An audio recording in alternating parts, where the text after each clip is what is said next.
Oh, oh, oh, it's magic. Allegedly, I'm live. We'll see. Gotta pop out the chat. I gotta make it say live chat. You know, all the fun stuff that I have to do every stinking time because YouTube doesn't understand how to make things like this convenient for streamers. They're kind of new to this game. Anyway, hello, anyone and everyone that's popping in. Charlie looks like he's the first one here. At least the first non-lurker, anyway. I get my chat set up, and where is it?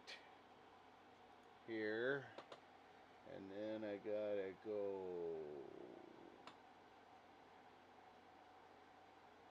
chat. Properties. There it is. That's what I want. I'm peeking through my other camera's arm because it's getting crowded in here. It's crazy stuff. Yes, you did make it, Marshall. Hello, hello, hello. Let me just get this stuff done here. Hopefully this is going to change into a chat. Ooh, it's magic. Yes, yes, indeed it is a magic chat. I gotta move this back up here. Oh my goodness. All right. Can everybody hear me all right?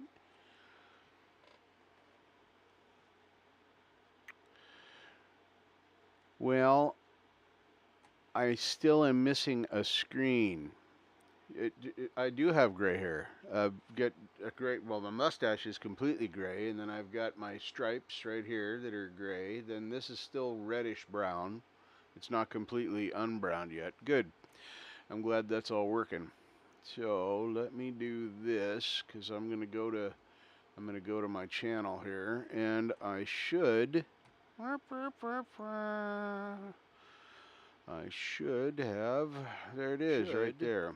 Now I gotta mute it because it's there. It is. Shh. Be quiet, Richard. All right. So I am sure that some of you astute observers have noted that Ruby is not hanging off my shoulder. Ruby is in the case right there. I put in the title that it's new guitar day, sort of. The mystery guitar is back. In my harrowing visit with Marshall, right? In my harrowing visit with Marshall, in which my radiator blew up, we'll get into that in a bit. I went there to visit, hang out, play guitars, and, do stuff. Well, coming over the hill, my radiator decided to blow up, and that ensued me to be looking for parts and finding people I could borrow some money from and all that fun stuff. So I didn't really get to play this very much, a little bit, but I've been playing it since I got home. Let me tell you, Doug and I, this is a Douglas Spad 645. I'm going to show you some pictures. Hang on here. I know this looks dumb because I'm ducking around, but I got this. This thing is in my way. There. Maybe I can see now. I don't know. It's possible. Anyway, let's change over to the show me screen. And right here. So this right here, I don't know how well you'll be able to see it, but this is the red colored Spad, metallic red. These were made by Rondo Music. Rondo is still in business. And this is thanks to, I believe it was Justin that originally told Marshall what kind of guitar it was. And I believe that this guitar started life like this one right here, this white one. Let me see if I can any of these pictures get bigger? No. All right, so that's the biggest one we've got. So it looks like originally this had a 5-way switch, and one of those positions was a coil tap. So instead of making one of these a push-pull, they had this as a coil top. I'm doing a little bit of research, if you wondered. It's 24 frets. They're supposed to be jumbos, although I'm telling you, rubies feel bigger. This has EMGs in it, an 85 and an 86, I believe. It might be an 89. But anyway, in the bridge is the 86, I think, and the 85 is in the neck. But as you can see, they were standard before, passives.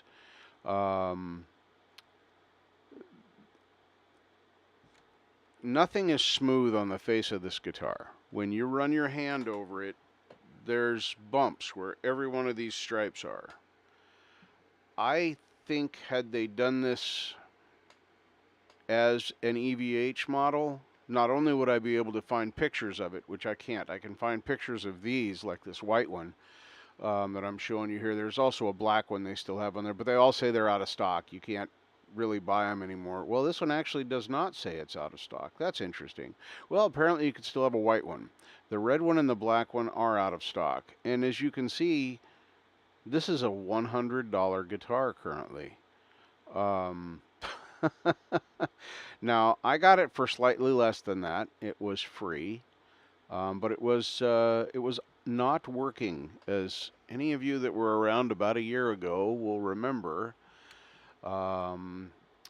This had only one working pickup in here, and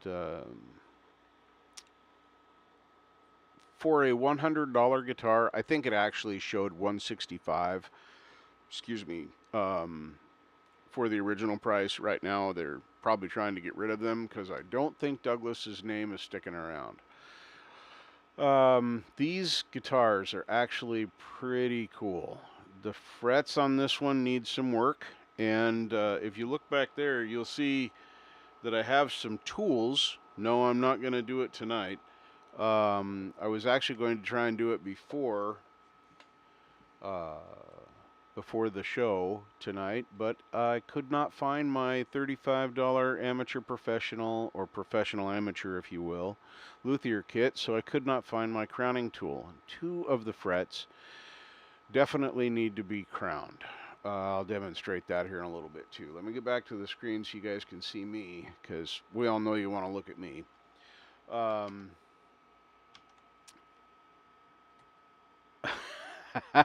Right?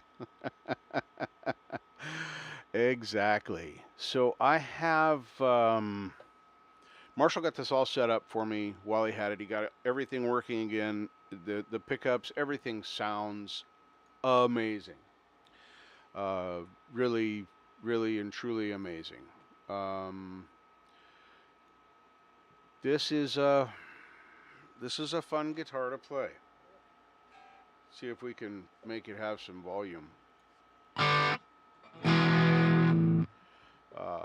I've always been a proponent of cheap guitars being not the biggest issue. That's the middle position.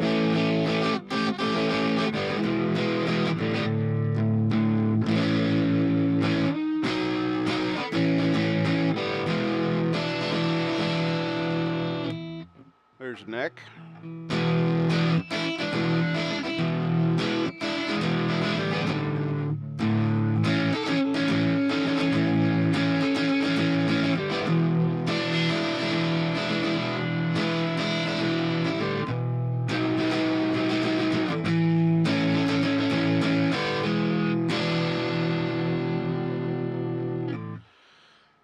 And you originally heard it in the bridge position. That's the bright one. So anyway, it is fun to play. The thing I don't like about the frets is somebody has used these very well. Now listen closely, because this will be hard for you to hear.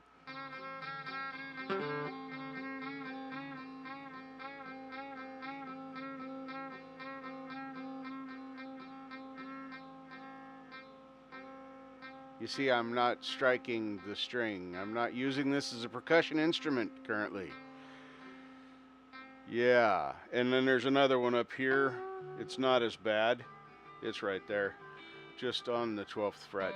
But those definitely need to be crowned. Yeah, it's a big old dip right there. It rocks though. I mean, you got to admit, it's pretty consistent. It makes that string ring out every single time you go over it. And it feels weird too when you're trying to bend. And yeah, it is what it is. So since I couldn't find my professional amateur luthier kit, I couldn't get my custom scallops, except they're in the wrong place. I do believe those scallops are supposed to be on the finger portion of the board, not the fret portion. Could be wrong about that. As we all know, I'm not a luthier. So yeah, I'm stoked. I'm actually really, really, really digging this guitar. It is fun and easy to play. It's super light. I think the specs say it weighs 7 pounds, and it might be the blue note marker. I love it, Charlie. I love it. The blue note marker. That actually might stay in my repertoire. But anyway, yeah, it's a really really fun guitar. It plays really well. It's super easy to play. Um, yeah, you think so? Yeah. Well, the slide is still holding the sippy pin because I haven't gotten I haven't gotten the new set of slides that I was planning to get because, well, now we can come full circle back to my trip to visit with my friend Marshall, my dear friend Marshall. So I wanted to get this guitar back. I wanted to take him a guitar. The Yamadog is with him now, so it can find a new home with a kid that needs something to play. He has students that can maybe need a beginner guitar. He'll get it set up. It'll rock. I mean, it's already got $26 locking tuners. Yes, I put locking tuners on it because they were $26. And they were gold, so they matched the other hardware. But anyway, he'll get it set up right because it has an insanely high action on it. Well, the El Kabong is here, but this is my old one, and it is plugged. It has a little chamber in here. I rarely smoke flower anymore anyway, but it has a little chamber in here, and that the concept is fantastic, except that it is completely clogged and you can't draw through it, and there is no way. That's just like my picks, and there's no way to get it out of there. Just a minute. Where did it go? I don't care that it's on the floor, but I don't want to step on it. It is glass.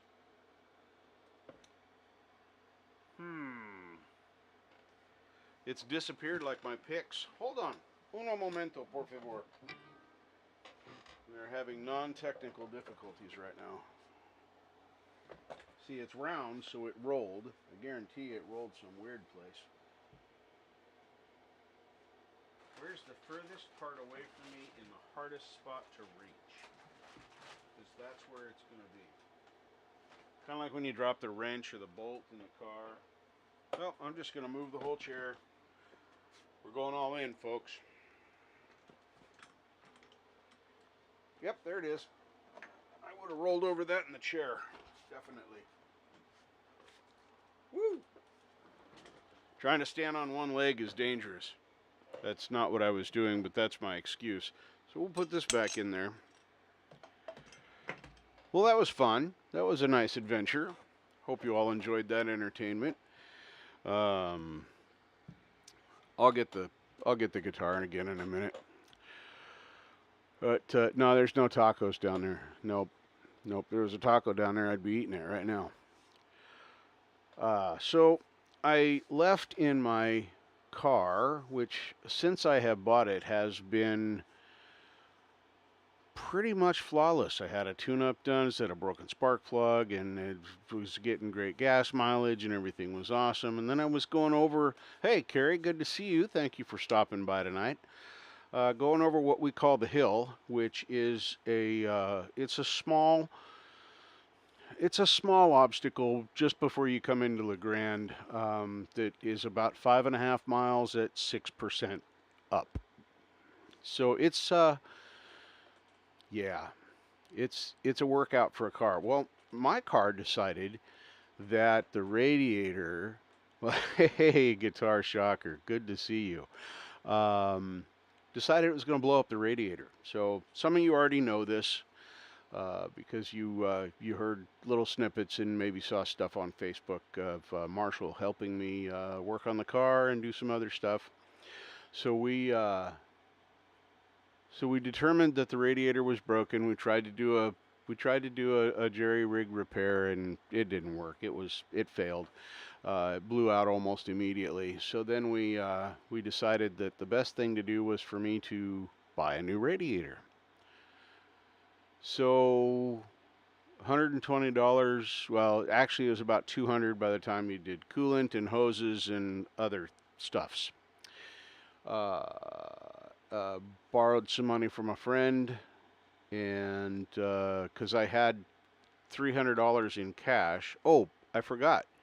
It was a $400 tow bill to go 26 miles, but I didn't have to push the car, so there's that. My insurance, thankfully, will be reimbursing me for that someday. I have no idea how long that will take. So I got the radiator. It took 2 days to get that in. I ended up staying at Marshall's until Friday morning, and I'm glad I left when I did. And I'll explain why. Marshall doesn't even know all of this yet. He knows bits and pieces of it. So I got the radiator changed and fixed. The car runs terrible at this point. It's missing and it's just not happy. But every so often it'll clear up and it'll be all right. So I'm hopeful at this point. So I left about 6:30, 7 o'clock in the morning on Friday to head home, knowing that I could, get on 84 or make it up the other side of the hill. Going back is not as bad. And that part actually went pretty well. Then I got to Biggs Junction, which is about a third of the way, and the freeway was closed, and I had to route over to the Washington side on Highway 14. Now, Highway 14 is literally a two-lane blacktop that follows the contour of the Columbia Gorge. If you want to Google it, you can, and follow it, and you'll see what I mean. It is not a flat freeway. You don't go 70 miles an hour. You go through all the little towns. That was making the car work a lot harder than it would have had I been able to stay on I-84. Sadly, that was a hit-and-run accident. Apparently, I don't know the whole story, but apparently a lady broke down, and it was 3 or 4 o'clock in the morning when this happened, that they're estimating, and she was trying to either flag the car down that was coming, or she was trying to cross whatever this car hit her and just kept going, and of course that was the end of her life, and that was sad, and I was sorry to hear that. However, it made my car work a lot harder. So this is some selfish fallout from that lady's incredible misfortune. I hope her family is doing well, and I hope that whoever thinks they hit an animal or knows that they hit that woman have turned themselves in by now. Anyway, hey Preston, you lurk with Meggie, that's fine. You go right on ahead and do that. Hello. So anyway, I make it down to Hood River, which is about halfway, and you can cross back over there. 84 is open again. So I cross back over at Hood River, and car seems to be doing pretty good at this point. I'm pretty happy. I fly on into Portland with relatively few problems, couple of hiccups, nothing bad. When I get to Portland, I decide I am going to get off of the freeway because there's a lot of traffic, and I'm going to stay on surface streets so I can be moving. That was a bad idea. As soon as I got off the freeway, the car started acting up. It immediately started heating up and running worse than it ever had. And by the time I got about 8 miles from home, it was overheating again, and I had to stop, let the car cool down. I did have 4 gallons of water with me, which was good because I could pour that over the radiator and help it cool down. Then I made it to about 5 miles from home after the first overheat,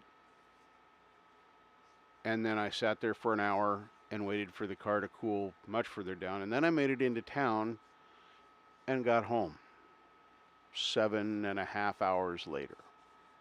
It's a 4.5 to 5 hour drive. So I had that merry adventure. Now, to bring you all current and end this lovely story, Sunday I decided to go to the grocery store because I was out of food. I haven't been doing any shopping. I was gone for a week. And so I decided I was going to take the car instead of walking.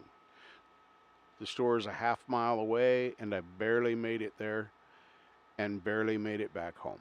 Within a half a mile, the car was overheating and spitting and sputtering. I think my car is sadly done. Going to, yeah, I do, Marshall, and you can put yourself in that same group because you help finance this whole thing as well. And no good deed goes unpunished. I have plans for you, my friend. Plans. Evil plans. But yes, I am blessed with being very selective about people I call friend, and so they're very few, and they are all very good. As I wouldn't have made it through this without their help.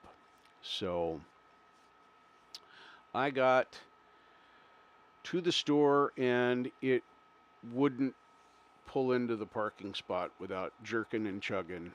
I went ahead and did my shopping. I was kind of already committed at this point. Came back home, and the car has been sitting parked ever since. The next time it moves, it's going to go to the repair shop, where I'm going to spend $150 to get it diagnosed so I know what exactly is wrong. I don't, personally, what I think happened is when it overheated and blew the radiator, it also blew a head gasket, and it is now charging the cooling system with compression and exhaust gases from the engine. And I think that is heating it up and making it run more pressure. That's my theory. We'll find out. So that's a plan for later. Now, the whole reason I'm telling this story is not so you will all say, oh, Richard's having such a tough week. Richard got to hang out with Marshall, one of my best friends, for an entire week. So that was pretty cool. I enjoyed that. And I would enjoy it again as long as my car doesn't break when I do it. But the reason I brought this up is because, as you all know, I have recently begun fighting depression. And I have now been on medication and in counseling for about 10 weeks. And yes, we did. Oh, yes. Yes, we had a good time. We had a very good time. So I didn't freak out. I didn't get mad. I didn't get down. I didn't get angry. I barely even got frustrated. For the most part, I took this in stride like I got a flat tire and needed a jack. It was, as you all now know, much worse than that. I just have to say, and I'm going to keep talking about this, and I think it's important. If you are struggling with some kind of depression or mental illness, or in my case, I didn't know it was depression, I just was angry all the time. Man, fuck the world and whatever they want to tell you about the stigma attached to that, and reach out. My life has improved 1,000-fold since reaching out and seeking some help for this. Through the medication, through the support of friends, through the support of people I haven't even met. And yes, I'm talking about a lot of you in my chat who have encouraged me. Charlie, you're half correct about that. I think that is a head gasket blown in reverse. I'll get back to that. When if this would have happened before I was seeking help, I would have kicked rocks and probably thrown myself in front of a semi. Now, I'm not suicidal and I never was, but that's just the dumb kind of stuff that would go through my head. Not suicidal stuff, but just being angry, kicking the car, smashing it with a hammer, breaking windows. That would have been my reaction. That's honest truth. Um, and I haven't even come close to that. Now, when it was overheating on my way home, I did get a little frustrated. That was tough because I just wanted to get home. But I got over it fairly quickly. So I want to encourage you, anybody that hears this, whether you're watching it tonight live or whether you catch a replay and you just hear this part, if you're struggling with anything that doesn't feel right, reach out. There's people out there. If you're part of this community and you don't know who to reach out to, Preston, Preston Smith's Music, you can reach out to Preston Smith's Music. He can help you get into people that are in your area. He has experience and contacts. Metalhead Hippie also is an excellent resource to reach out to. So that's my little soapbox, and just super happy to be here and home and doing my live and hanging out with all you guys.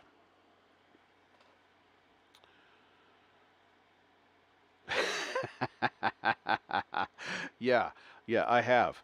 Um, so, well, yes, but even if it weren't Canadian, those professionals would be able to refer anyone else or tell you, hey, have them call this number. 1-800 Stop Suicide. I'm making that up. That is not an official line. Please do not call that phone number. But yeah, my life has improved so much since reaching out for help. And I was afraid, just like a lot of people are.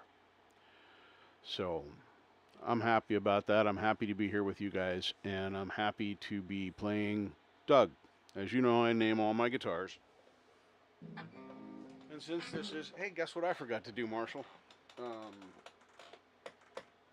and since this is a Douglas guitar, I think Doug is a suitable name. Let me turn this down before I do something really dumb.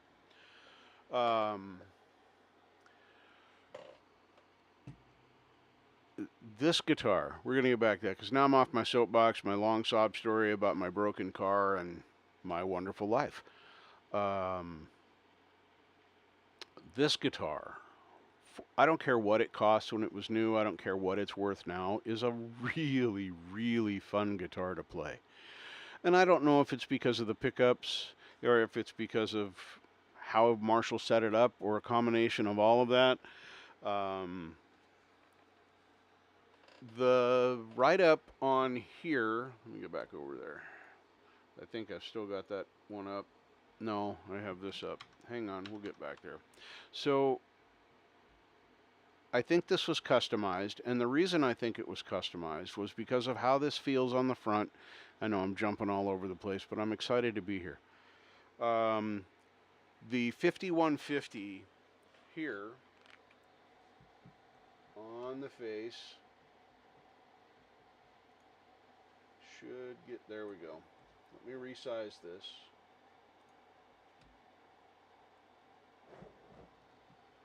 So the 5150, that needs to be flipped, it's backwards. But anyway, this is literally just a space tape sticker.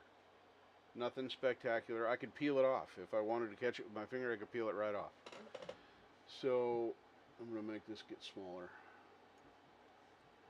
So I think, it is my opinion, also on the neck, if you look, I got it. Now I do have to change the screen. Here, no Douglas. Douglas is gone.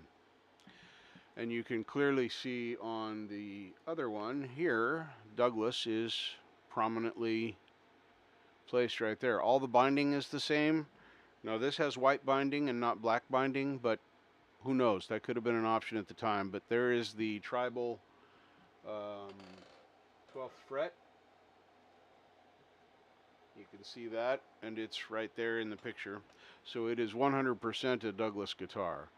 Now, I have contacted Douglas Rondo Music and asked them. I don't know if they'll answer me or not, but I've asked them if they made an EVH tribute guitar, because I want to know. Um, I can find a bazillion pictures of the Frankenstrat, of all sorts of different configurations. Ones that have been built that look exactly like his with the mismatched pickups and all the other stuff that he did. And but I've not ever seen one that is a Douglas. I can't find a picture of it. So if it exists, it must be rare if they really did it. But it's a cool guitar. It plays well. It's light. When I get the frets done, they claim they're jumbos. Um, they claim that they're jumbo frets, but Ruby's frets feel bigger, and I know that Ruby's are jumbos. Well, at least that's what I was told, but they feel like they're bigger than these. So I don't know if they are or not. I didn't measure them, but I'm gonna dress them. Now we'll show you this stuff. So I have, of course, the crowning tool, and then in the professional amateur kit, I have a fret level tool. It's buried down underneath of there. A little measure. I have some safe files, etc. Little screwdriver thing. A really terrible string winder. This thing's a piece of shit. But you didn't hear that from me. So that's a thing. I don't know. Yeah, there's the fret protectors. So when I had a little fret protector. So I've got the basic pieces that I need to do it. I also got sandpaper up to 5,000 grit, I think. It's a little overkill. And I gotta laugh. I bought a roll of tape so I could protect the fretboard. I'm going to use a lot of this tape because I'm not going to buy another roll, and I have absolutely no use for this tape other than protecting this fretboard. So there's that. Then I got this Marpole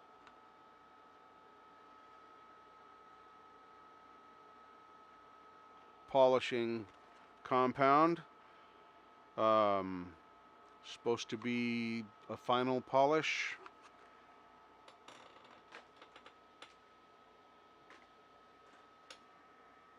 I have a Sharpie and a brush for, dusting things off.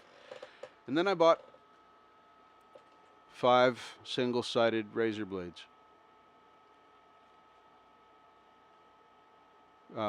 Clearly I misread it. It's 50. So I have a lifetime supply of single-sided razor blades. So I thought, 5, that's perfect, because I'm really only going to use one, and that one will probably be able to be used again. And then finally, because Marshall says so, linseed oil. So I'm all set to do this. Now I am going to buy some. Strings just in case. These are brand new strings.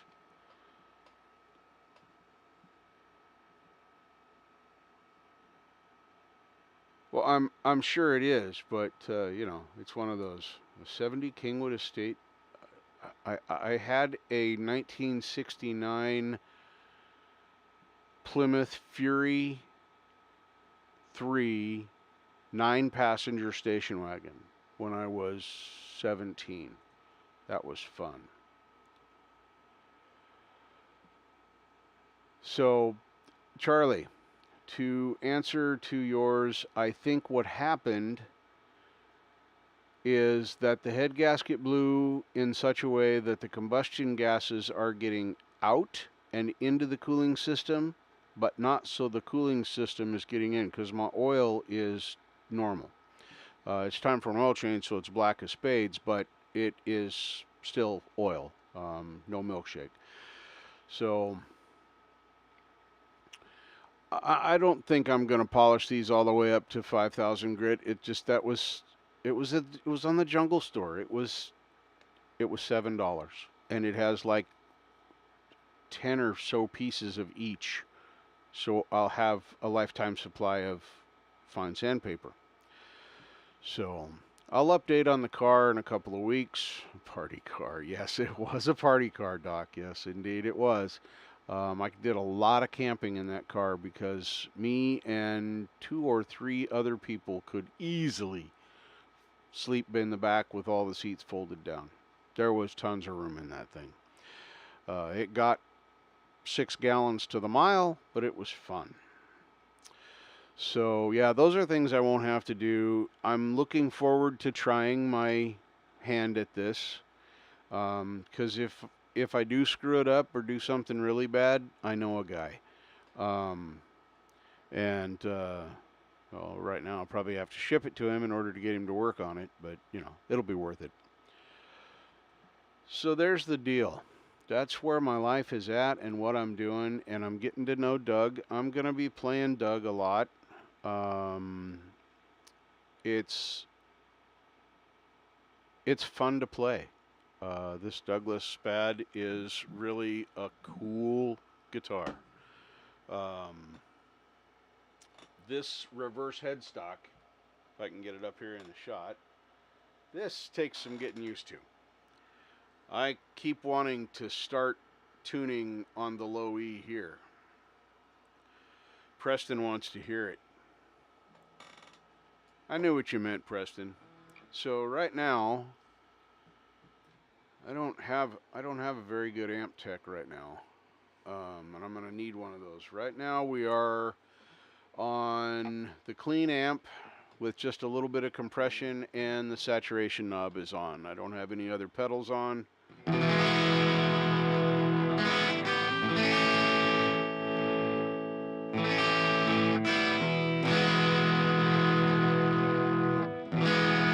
That is bridge pickup. That's at about 2/3 volume. That's about half. That's about 2 or 3. That's 1, and that's off.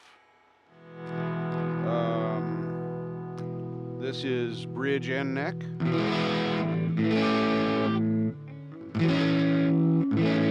Wow.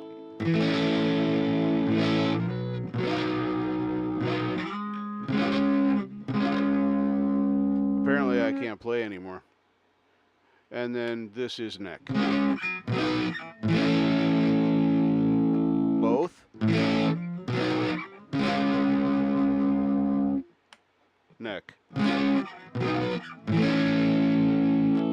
And bridge.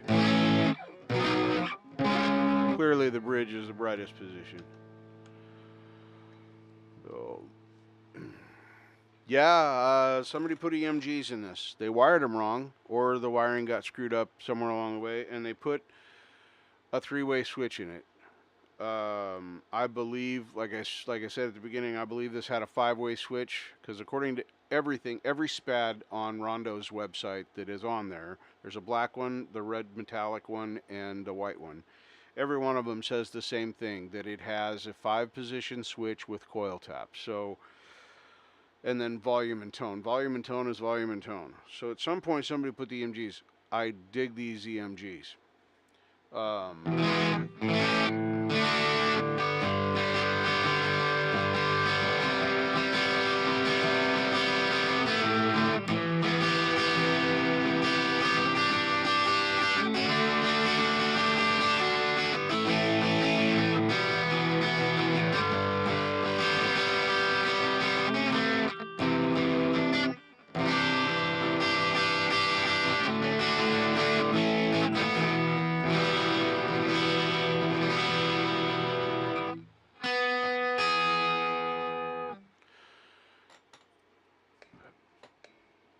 Yeah. Well, what it says on their thing, let me read the doohickey.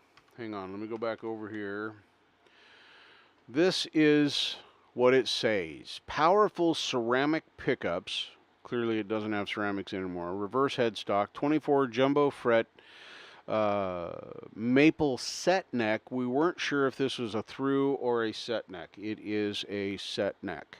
There was rumors that it might be a through neck. It's not, but that's okay. It's super stable.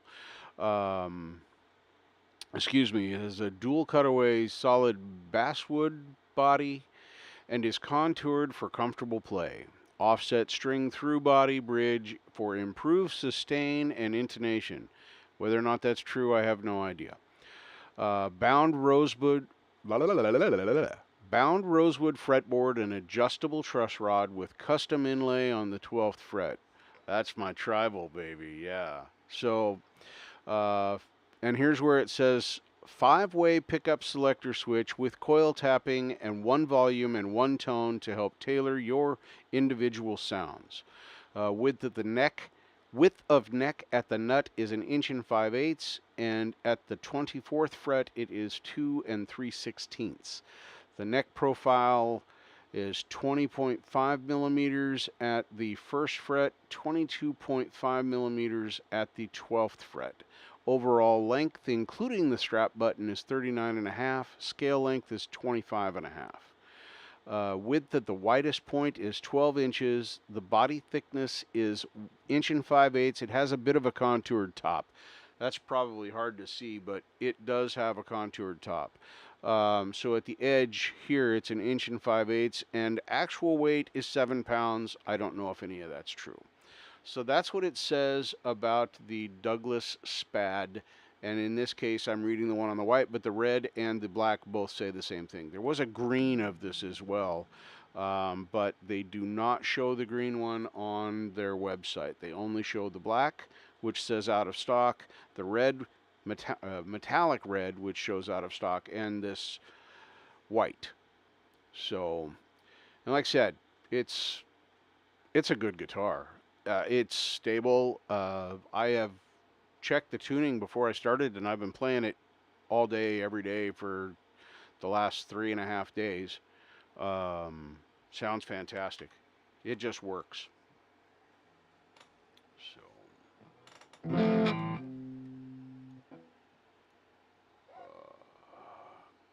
oh, I see my deal changed. Why did it change? Oh, no, it didn't change. I forgot to interact. I forgot to change this to live. I did the other stuff. There we go. Now all the stuff is there. Hello, Hello, Les. There we go. All right. So now I'm on live chat, and I'll actually see that. The white ones sound the best. Yeah, I am super happy with everything about this guitar. The frets need some work, but clearly somebody played it a lot. It's similar to the Ibby. The Ibby has the same pickups in it, but the Ibby does feel much different. The the radius on this, I looked all over the place trying to find the radius. I did finally find the spec, and the radius on this is 16. This is according to them. Is 16 to 20 inches. Now, I don't know if that means it's a compound and it's like 16 at the bottom end and 20 at the top, or vice versa. They don't really explain that. Yes, I did play 3 of Marshall's guitars, actually. I played his Taylor acoustic. Love that guitar. I played the Strat. I don't know if it has a name, but you all know what his Strat looks like. And I played the 12-string very briefly, but it hurt my fingers, so I put it back up on the wall. I made like 3 chords on that. So yeah, I did play a few of his guitars. You can't go to Marshall's and not play guitars. I mean, they're on the wall. They're begging to be touched and fondled. And I don't know, dare I say molested? because they're so alone that they crave it. Oh, that's really bad. I'm going to hell. No, I did not play his SG. As a matter of fact, knew that the SG was sitting in a case and broken, so didn't touch it. I could play it now because it's fixed, um, but he didn't feel like I deserved to play it, so he didn't fix it till after I left. But yeah, I'm super happy with this. I think it's going to be really fun. The binding on the neck is already cracking. I have no idea how old this guitar is. I'm placing it somewhere around 2013-ish, based on some of the other stuff I've read. Um, but I absolutely do not know what year it is. There's no serial numbers left on this. Now, there might be something if the neck ever needed to be reset or something, because it is a set neck, but we're not going to go that far into this. We're just going to play it and use it for what it was intended to be used for, and that's to make music. That is when I get, good enough that I can play music. So, but yeah, it's really. Now, if I just had a good amp tech, somebody to set up my thing, I got to read back on some of this stuff I've missed now.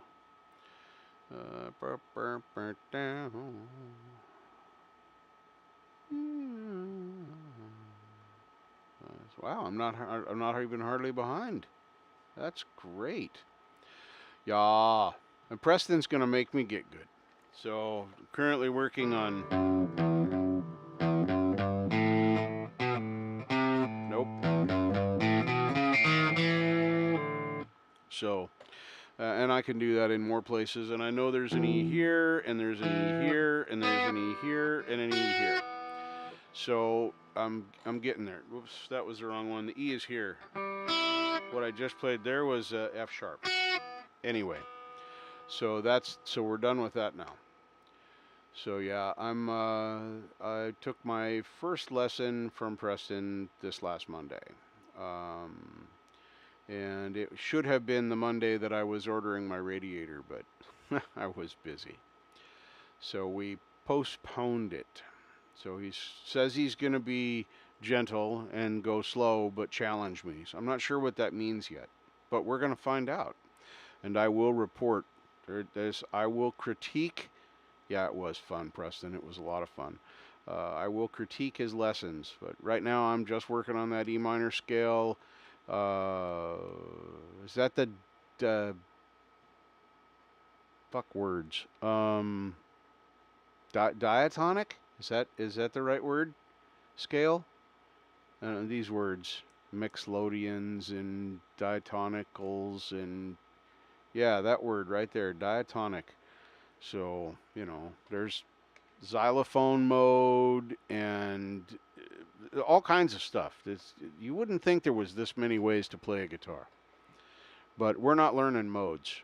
But he does say some words that I don't understand, like diatonic from time to time. But it's good. Yes, the xylophone mode is hard. That is true. That's probably the hardest mode. Yep. But it was Marshall actually that changed my thinking that this is a percussion instrument, which, funnily enough, see what I did there? Is also what a xylophone is, a percussion instrument, because you have to strike or it's a percussion instrument. Oh, Pug, thank you so much.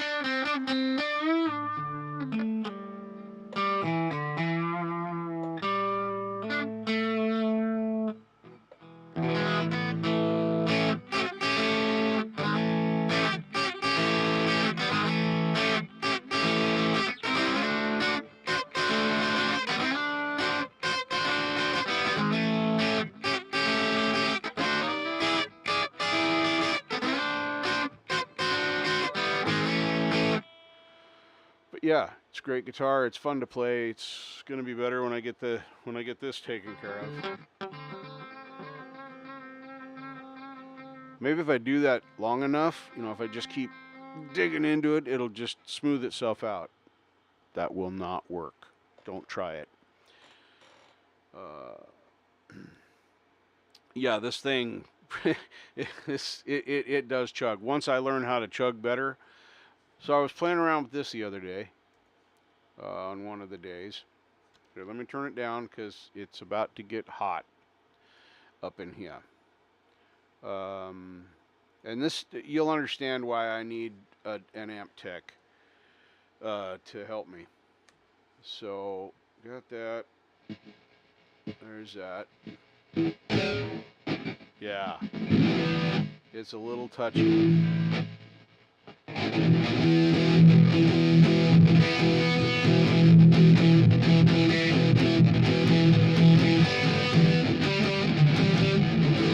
I'm not very good at it yet.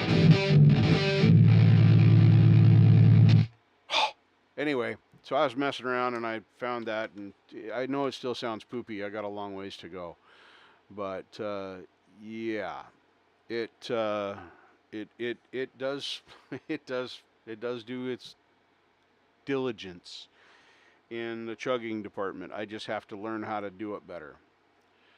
So yeah, I'll put some Bondo on the frets. I'll spray them with chrome paint and then polish them up, Charlie. That'll work great. No, I'll just try my hand at crowning. Um, but yeah, I'm kind of looking forward to trying to make these frets a little better. The only thing I don't have, if I find they're really unlevel, I don't have an actual. Yeah, I bet your ears are bleeding, Marshall. I'm sure that was very painful for you. Um, but I don't have a proper fret file to level the frets. So I'm hopeful, keyword hopeful, that I don't find any frets that are not close to being level. Because I really don't want to buy. I'm kind of saving for the car repair possibility, or if that doesn't work out, it's going to have to be a different car.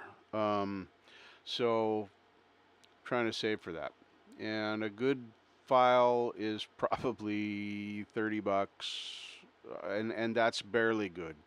That's still a China file. I'd rather get for leveling frets, I'd rather get a proper file, StuMac or something like that, which run about $50. I looked. So yeah, it's super fun. It's super cool. It looks neat. I don't care if it's valuable or not. It's a fun guitar to play. It is very light, especially compared to Ruby, because Ruby's a chunk. She weighs 10 pounds if she weighs 2. She's chunky girl.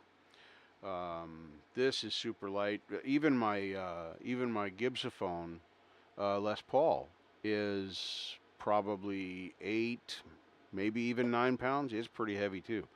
So yeah, I don't know where they put the lead in those, but they did put lead in them. I guarantee it, because they're heavy, chunky, chunky, chunky.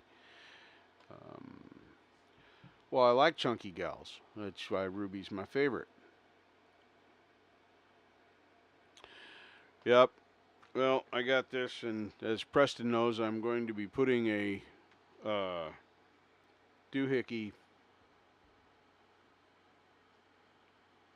Words are hard. Strap button on the heel of the neck on my acoustic. I may have figured out. Yeah, there you go. Thanks, Preston. Because right now I have the old classic string tied. I fucking hate that. It's dumb. Hey, Dwight, thanks for stopping by. Good to see you, brother. Good to see you. Yeah, I'm wanting to get the strap on there normally, and of course it's the strap that I use for that guitar is the cheapy strap that came with the Glaricaster, and it falls off. So I'm going to put some zip ties. I have some super tiny ones on there to keep the straps on to the strap pins. And yeah, strap doohickey. See, Charlie, you know. It's Preston and all his fancy words. Pin. I mean, who says pin? Nobody uses the word pin. That's just dumb. But yeah, so as you can see, none of my guitars are hung yet. I've been kind of recovering and just enjoying not working on a car and not having to go anywhere. Yeah, a pin is shorter than a button. You're going to have to explain that one to me, Bluesy. Because pin, button. If you buttoned your shirt, no, you probably don't wear button-up shirts. Yeah, it's the other way around. It's a shorter word. Well, it's not exactly procrastination. Two reasons I didn't do it: because I didn't feel like tearing things apart, and every guitar I own, except the one I'm using, this one right here, is in a case currently. And there's no badness to be had. So they can't fall. Oh, that's the other thing Marshall did. Apparently, I broke Ruby's case internally. Um, Although how I did this, I don't know. So as I'm talking to him and we're, contemplating the universe with my car being broken, Violet, hello, welcome, welcome, welcome. Um, he grabbed his trusty driver tool and put my case back together internally. So now Ruby's case is probably better than when it was built. So yet another thing that Marshall did for me while I was there. No good deed goes unpunished. Just saying, that's, you know, so fun stuff. So, cool beans. Violet, I'm so happy to see you here. Hello, James. Nice. Nice. She has a few screws loose. That was an understatement. One broken screw, one missing screw, three screws that were in the case but not in the dividers, and nothing was attached inside the case. Oh no, one of the rails was, but it was rolling back and forth. Well, my goodness, that is awesome. Thank you, Pug, sharing me, bringing some of you guys in here. Welcome to my Lame Live. I do these, or try to do these, every Wednesday, and it's what you see. It's me talking about my guitar. I play a little bit. I try and get somebody to be my amp tech and set up my amp for me. So let's see, we got new people. James H., welcome, and thank you for coming over. We have Warlock. I think I have seen you in other chats. Your name looks very familiar, or it's because I play a Warlock in World of Warcraft. I'm not exactly sure. That's a little sketchy right now. We have Peter Sinclair, Vlog, thank you. Red Banana, I like Red Banana. Red Banana is my new friend. Thank you all for coming over here and hanging out, checking out my Lame Live. I do a lot of talking. The chat, cat on the Barbie. That sounds delicious. Welcome. And, of course, Violet's Inspiration Soup, who I already knew. She's popped in here before, and she's awesome. And all of you are fantastic and wonderful human beings for subjecting yourselves to my Lame Live. There's no format. Like I said, I do occasionally try and convince someone to be my amp tech and set up my amp for me. You tell me how to turn the knobs and how to make things be. Yes, that is correct, Warlock. That is where I saw you, was on Violet's stream. Yes, it is. Thank you for being smarter than me. See, Charlie's jumping into that cat on the Barbie, too. Because, cat on the Barbie, that really does sound delicious. Almost as delicious as a red banana. Jellyfish attack. You folks have awesome names. I'm jealous. I'm just the Falco, which is a derivative of Falco, the Austrian rock singer that did Rock Me Amadeus. I call him rock. Some people call him pop. I don't really care. I liked what he did. And Rock Me Amadeus is actually not my favorite song from him. It's actually a song called Jenny. It was on the second album that nobody ever heard. But thank you so much. Unicorn Vlogs is here. Red Banana is here. But there's so many new people. I'm going to have like an aneurysm or something. So we do the amp thing. And usually what I'll do is if nobody wants to volunteer and I can convince everybody to put their name on the spinning wheel, we have a wheel spin and then you get to do that stuff. We talk about whatever you want to. The chat is my show. Everybody that says things in here, as you'll see me taking all the pecker trails all over the place. I'm a talker. I got a lot of words. And, I also have, no care about what people think of me or if they think I'm funny or not. So sometimes I say controversial things like COVID and, fuck. So other times I don't say COVID and fuck. And sometimes I say COVID and fuck in the same sentence, just like that. Because I'm a rebel like that. So I've been playing the guitar for about a year. And I am getting better, but I suck. Violet, you do sing. You do sing. That is what you do. Of course, you also do crafts and make wonderful pieces of art and other stuff.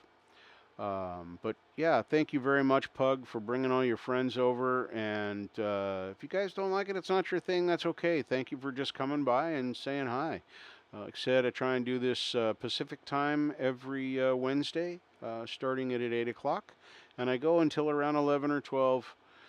Depends on how tired I am. But yeah, he's yeah. I'm a little overwhelmed right now with Pug bringing in your friends, all of your friends. That's fantastic. So with that, we do usually play a little bit of music, although I am not a musical show. I'm going to take Doug off for just a minute here while I do this.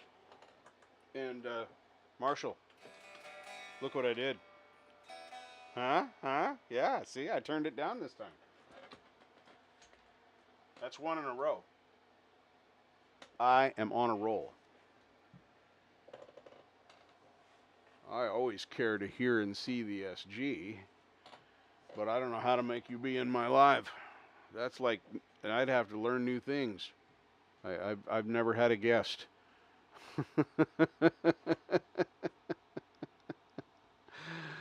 Yeah, Marshall would have to explain that one to me. So, I am going to take this off of the focus screen, which of course is my face, which nobody wants to see. And we're going to go over to the show me screen. This is the amplifier, and you can see my chats in there. Let me turn off this droid cam in this one. We don't need that on right now. Right there. So, this is archetype Nolly, and I'm going to bring up the saturation knob, which currently is on. This is an adjustment that could be made. All of these things can be adjusted. This is just a quick overview. I got 4 front pedals and delay, a second delay and a reverb behind. This is the way it's set. These are the pedals I have. I also have a wah pedal on the floor in front of me and a trem pedal on the floor in front of me that are going into the front end of this amp. So those are things I don't mess with very often, but all of these controls can be changed. There are 4 amplifiers. This is the clean one. Let me go back to the head of the amplifier so you can see that. This is the clean amp. This is the slightly dirtier amp. These are high gains. Oh, that one's on. You know how I can tell? Because I can hear it. And this is the highest gain amp. I generally live on these two when I'm messing around, but I know nothing about how to adjust an amplifier. So that's that. And then go over here, we'll get to see some crazy stuff. I'm going to close these Douglas windows because I just brought them up to show you the metallic red. I accidentally closed the black one, so I'm not showing you the black one. But that is the model of guitar. This right here, oh, I forgot about this. This right here, I looked this up just for fun. When I was 10, my grandfather bought me from a pawn shop this Japanese guitar. It was a Decca DM1-204 acoustic parlor guitar. And this bridge right here is movable. Literally slide it up and down all you want. It was an interesting guitar. This guitar, I have no idea what my grandfather gave for it, survived through my entire life until my son was about 20, at which time the neck finally collapsed and it was not worth fixing anymore. As you can see, this can be yours for $60.88 in 2022. So I'm sure that, anyway, so I thought that was interesting. That was my very first guitar, was the Decca DM1-204. So there's my history on that. Now I have 7 other things. That's my channel that you don't want to see, but we're going to go look at... I have not listened... Whoa, Charflow? I don't know who Charflow is. Oh, I forgot the R. That's what's happening. There we go, Charlie Gabaldon. I haven't listened to his rendering yet. From yesterday or Monday. I always get it mixed up what day it comes out because I never look at my stuff. So if we go, we're going to mute this. I'm going to go to his channel and we're going to go to videos. And yesterday, this is Joji Glimpse of Us cover. So we're going to listen to this. I do play some music, and Charlie is somebody that I really enjoy following. Mostly I'm jealous of his guitar, but we're going to fix that soon. So I'm going to unmute this. We're going to make it bigger, and then we're going to listen to Charlie's little offering here. And hopefully I don't screw it up too badly. Guys, welcome back. Today we're going to do a song by Joji. It's called A Glimpse of Us. If you guys know the words, feel free to sing along. If you haven't yet subscribed, please take a second and do it. Don't forget to smash that bell down there. Also, stick around to the end. I always have a snippet of another song. It comes right after I tip my hat. And also a reminder, I post a new song every Tuesday morning at 5 a.m. Pacific Standard Time. So with that, let's give this song a go. But first, a word from our sponsor. No drinking on the job, Charlie.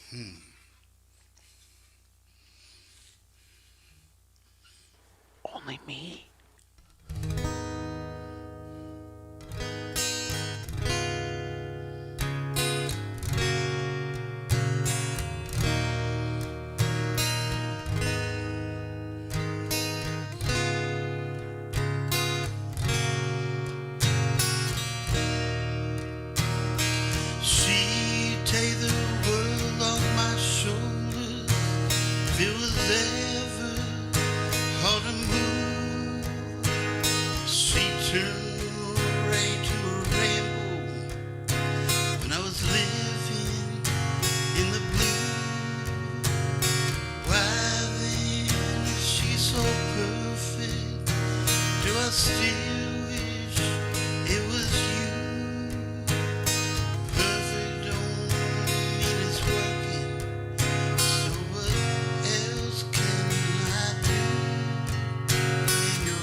find me again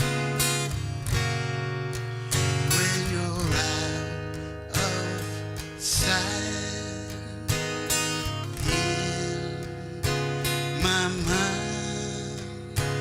Each day goes by, it's night I cry, but I saw you with him last night. Give me a word, don't worry about him. I love him now, but you love me first. Said you never hurt me, here we are now. Oh, you swore on every song. How could it be so reckless with my heart? When you're out of sight in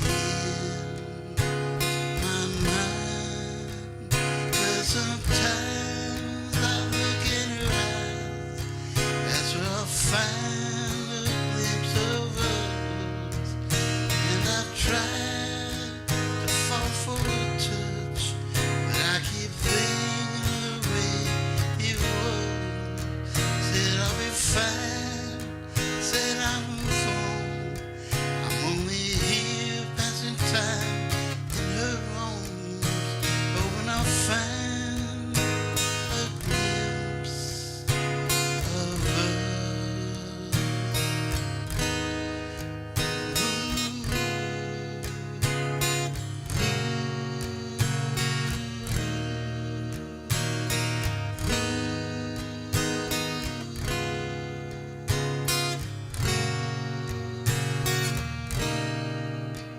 Cause sometimes I look in her eyes, that's where I find a glimpse of us.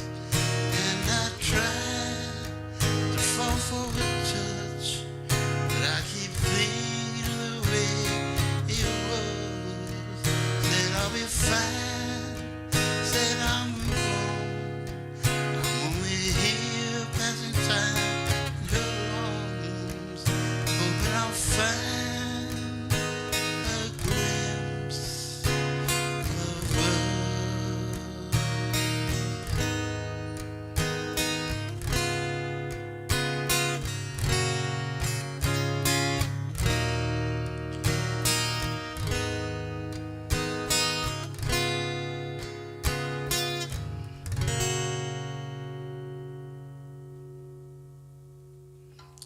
If you guys like that, give it a thumbs up. Till next time, see you in the funny papers. Bye-bye. Here comes a snippet. Spill on you, 'cause you're mine. You better stop the things that you're doing. I said watch out, I ain't lying. I ain't gonna take none of your fooling around. I ain't gonna take none of your putting me down. I put a spell on you, 'cause you're mine.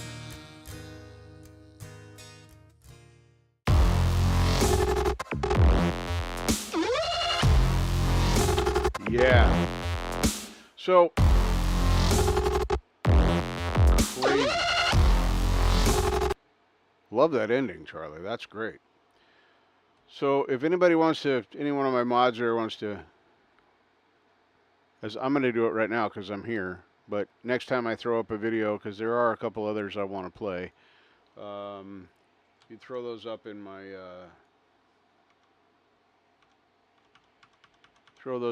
chat screen for me. Then I don't have to try and remember how to do it because it's, you know, it's me. Let's face it, it's me. So there's a link to that video, which will also get you a link to Charlie's channel. There's lots and lots of good music out there. Lots and lots of good out there. So Charlie, no matter what he wants to say, is, well, the frets are metal, Preston. I mean, come on.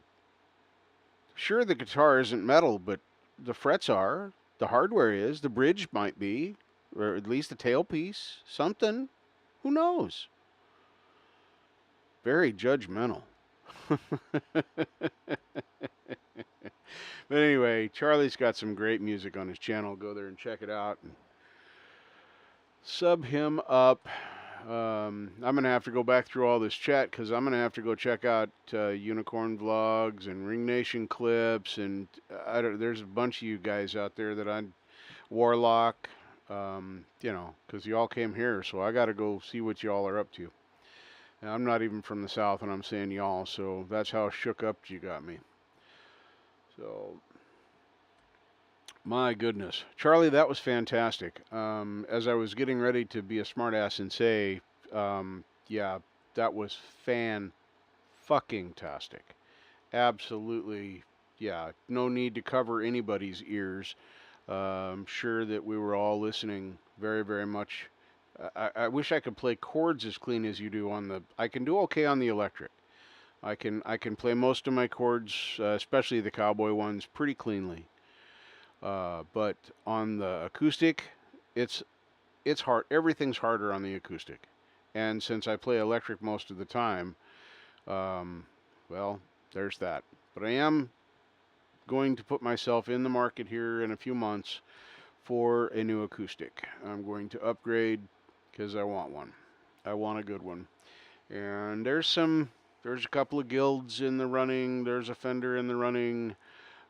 Taylor would be if it wasn't $2,500 for the model that I want, which happens to be the same model that Marshall has hanging on his wall or sitting in his lap. I'm not sure. But, hello.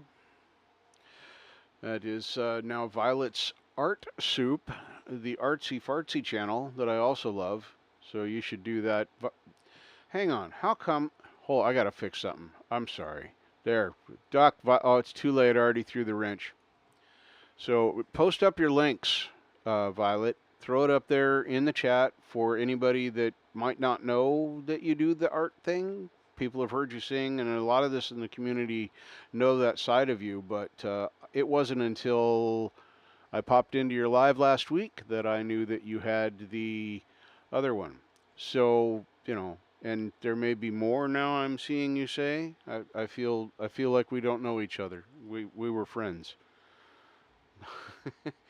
Well, I just made you. Oh, I did the other one. Hold on. I meant to do them both. Hang on. Now both of you are moderators. Now you can. I'm Violet's Art Soup should also be a mod as well because that's the one you were on. There you go. Yes, you do have many hats. So they're not as nice as the one that Vivian Smiling made for me though. That you'll see me wear this winter when it's not 100 freaking degrees anymore. Because it is a very warm wool beanie, and I love it very much. Oh, you're welcome. So anybody that's a mod, and if you come here a few times and show that you're like a real person and you're not gonna do weird porn links and stuff in my chat. Pretty much everybody that comes here on a regular basis will be a mod. You can post your own links. You can post friends links, things that you want to show people out there. I don't care about any of that. As long as you're not being an asshole like me, everything's awesome.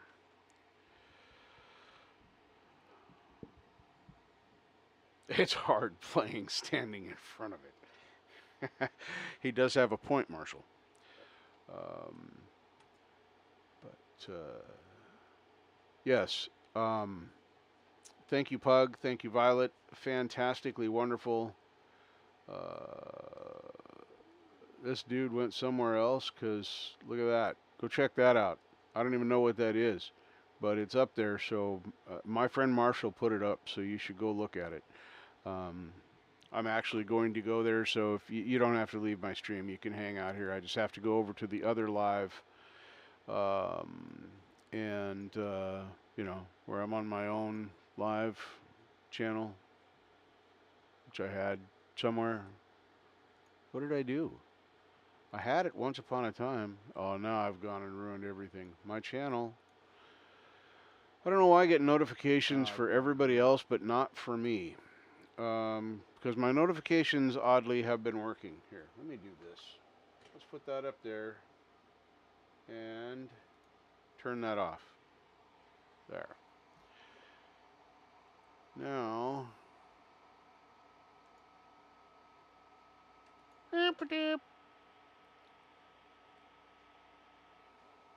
so we're going to watch this short. I have no idea what's coming. So, hold on to your hats, everybody.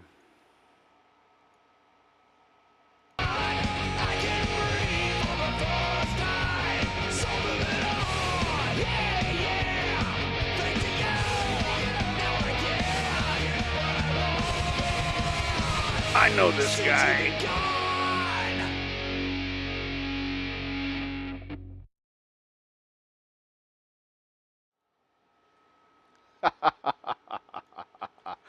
That was the best version of that song I've ever heard.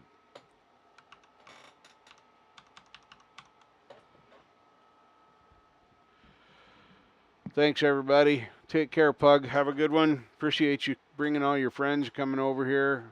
Ashley, Violet, anybody else that's not hanging. And just thank you so much for just coming and checking out my Lame Live. It's called Lame Live for a reason. The chat is my show.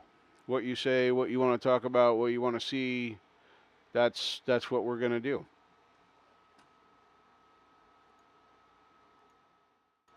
That's weird that it doesn't mute me. See, when I'm on my solo screen right here, I was unmuted. So apparently, the mute or live follows me.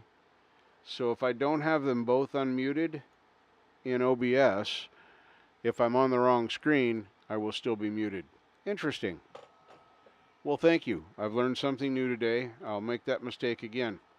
So as I was trying to say, thank you everyone for coming in here and hanging out and just checking me out. Thanks for coming to my Lame Live. The audience, my chat is my show. What you say, what you want to hear, what you want to do, what you want to talk about. As long as we're being happy people and not mean to anybody, we can talk about anything. I don't care what we talk about. It just can't be argumentative or make people feel hurt. So, fun stuff. Now that said, I always ask this question every week. Does anybody have anything new that they want to talk about? New stuff they're releasing, collabs they can let people in on? Anything we all want to hear? Just throw it up there. And now I've got my live so I can pull it out of the chat. Marshall, I think, has finally learned not to send me messages on Messenger because I get them, but I don't pay attention to them because they're like in a different place that I'm not looking at. Out of sight, out of mind. That's me. Oh, let's see here.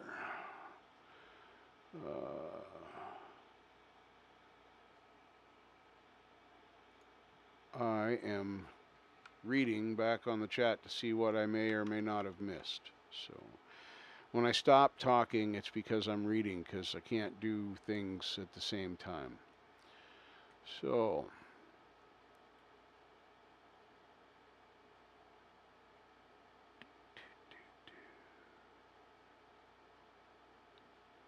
awesome. Yeah, I'm definitely going to have to go find you folks here.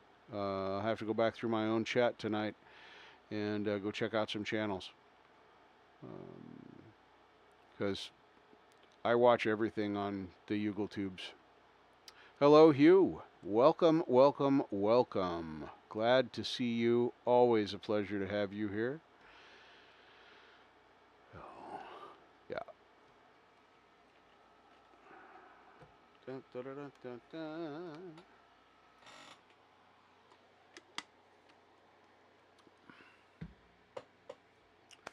Well, Hugh, have you had your coffee yet? How's the new Taylor?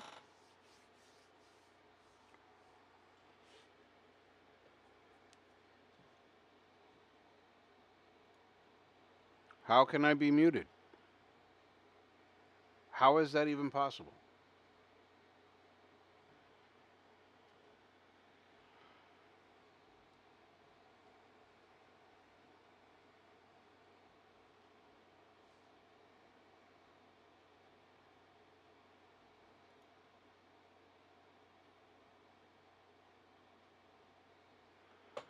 Are we still dead in the water? Because I'm showing that I have unmuted on both screens and I only have one microphone. That's weird. Does somebody? It's all good, Violet. Thank you so much. There's no sorries here, Violet. There's no sorries here. I'm happy if you come and just listen to my voice for like, 3 seconds and leave. It doesn't even matter. I appreciate everyone that comes in here. So take care. Have a relaxing day. And wonderful. Thank you very much. I appreciate that. It may have been a couple of late mutes that came in from when I actually was muted. It just, the way it popped up there, it looked like it was. And I do have it on live chat, not top chat. So I'm happier now. So.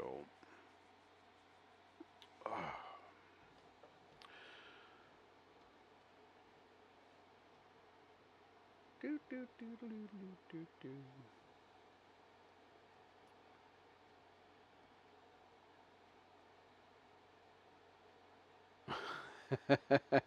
Charlie's just playing his Larrabee.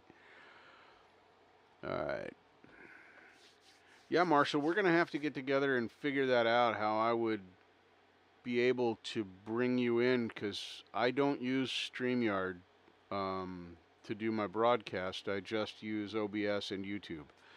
And I don't know how to make a guest be on my show unless we use that other thing that Mark was messing with, and I don't really remember how to do that because that's been a minute. I was pretty good at it for a second.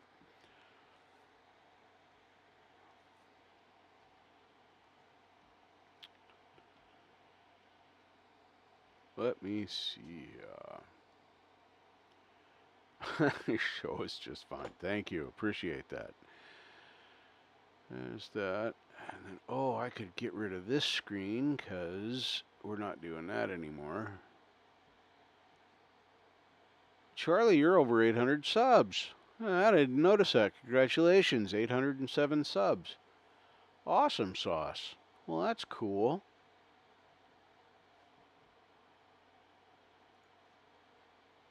I can close that one. All right, now I don't have 25 screens open anymore.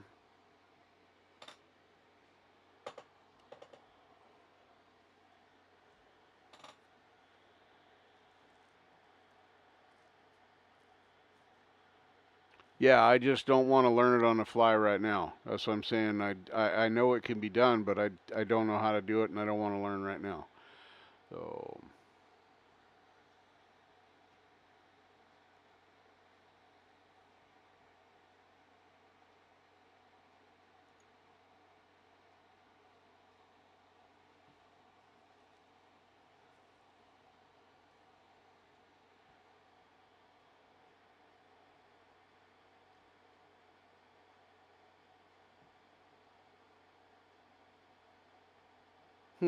Interesting. I'll have to go back and listen to that, but if I inferred in any way that, yeah, if I inferred in any way that Violet's hats weren't as nice, that's not at all what I said. So, it is what it is. Vivian Smiling sent me a hat from Hong Kong that she made for me, and it's a beautiful hat. I have not ever commented on Violet's hats. So I'm sorry there was a misunderstanding here. But Violet is very precious to me and I love her art. Certainly wouldn't put down her hats. So if you've left, then that's too bad. I'm sorry that you parted under incorrect circumstances, but you are not correct. Like I said, I will go back and listen, but I did not say that that her hats were not nice.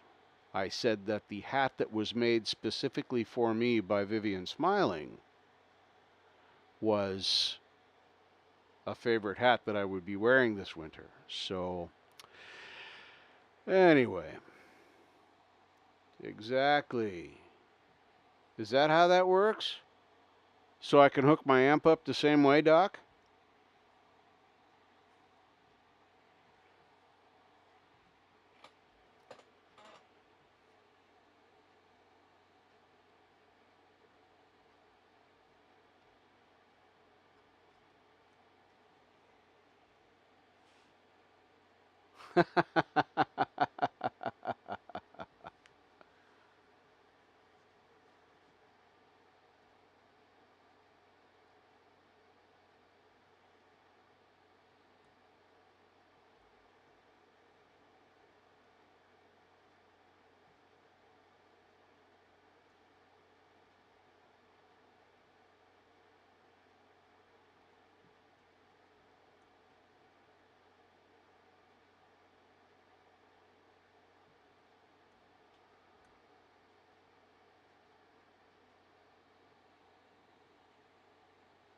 I'm reviewing my chat.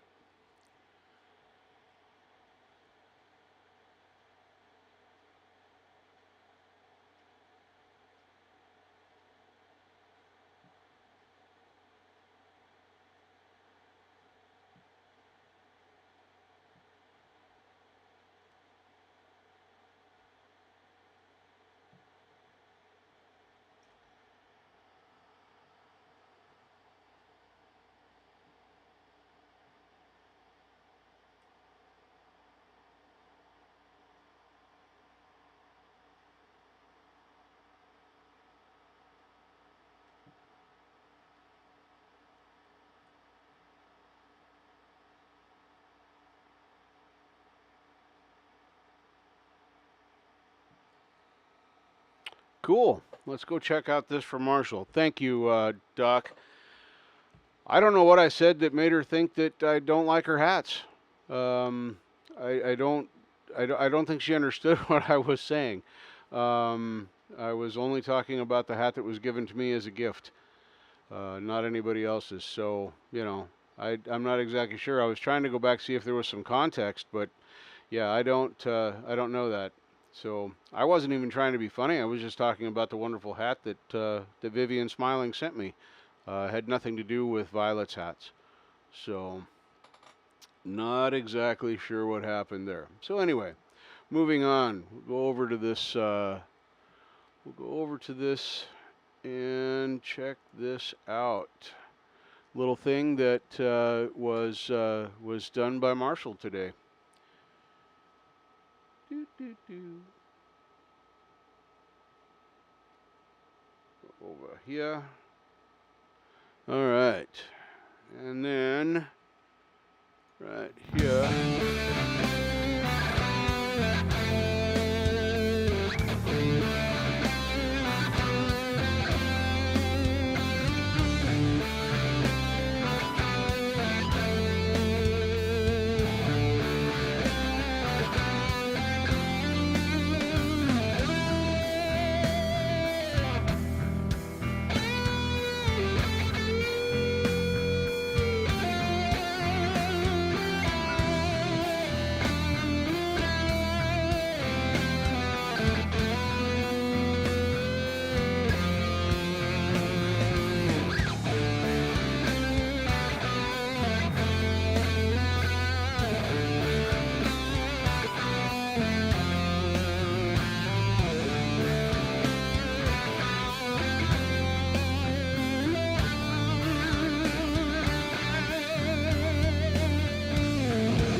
Super nice.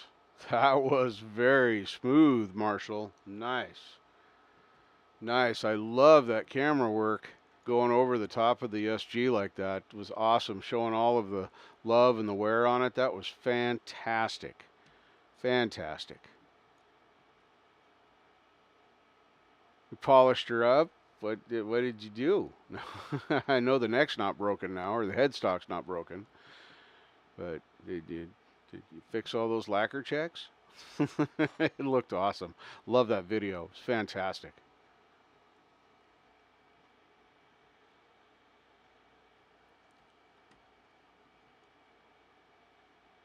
So, how long does the glue actually need to dry, Marshall, in order for it to be strong enough to restring the guitar? Is that an overnight thing? Curiosity question, because I've never had the opportunity to ask or a reason to. But since we had the SG in there, I'm kind of wondering.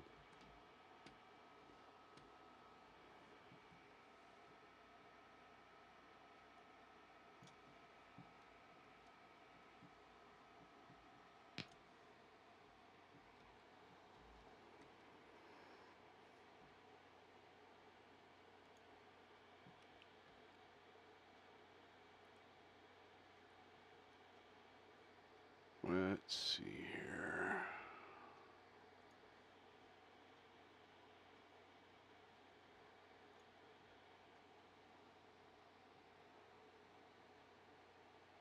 Ah, okay. Well, full 24 hours makes sense. That makes sense. That's how long it would take.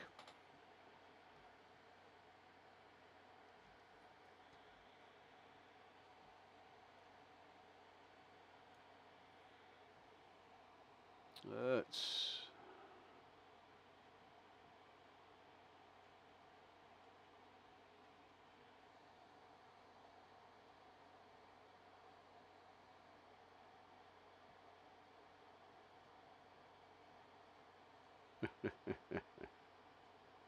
And you use Type Bond, don't you?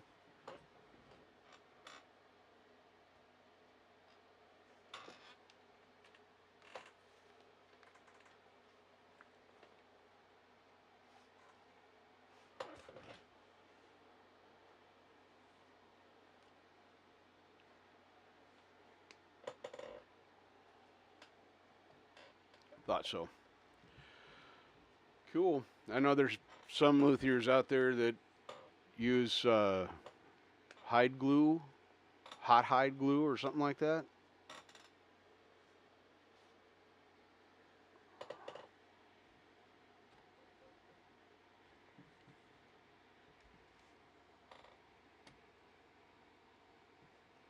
Let's see here. Let's go over to the amplifier. Turn this back on here. Ooh, that's a close-up of my face.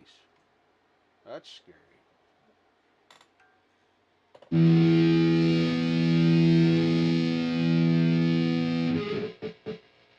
I'm going to change to a different amplifier setup other than that one because it's really messed up.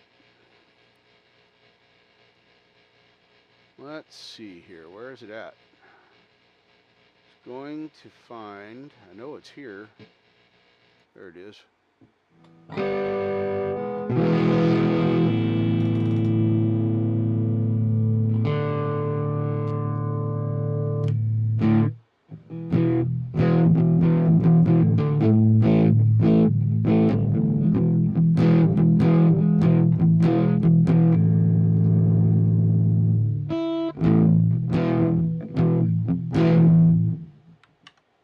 I should get my chat where I can see it. There we go.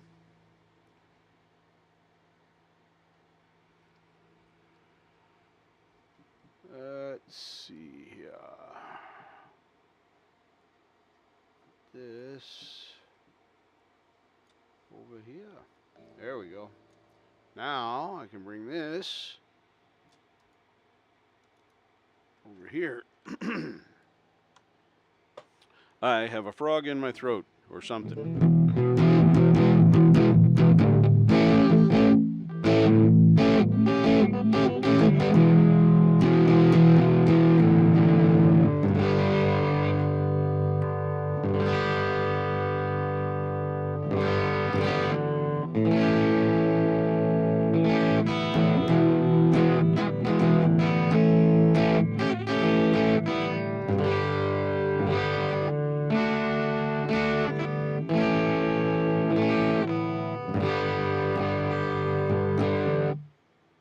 that is your mix, Marshall. That is the way you had me set this up 3 weeks ago.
Nice. Yeah, I like that. Sounds good. All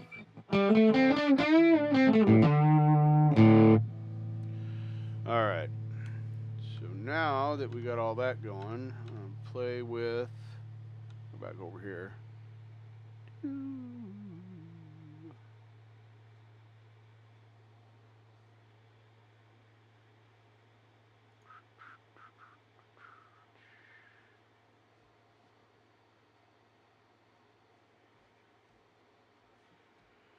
Did I save it? I don't know.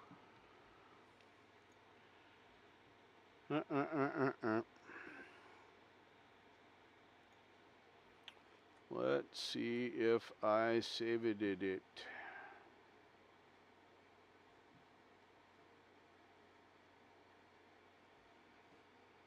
It was short, well, short-ish.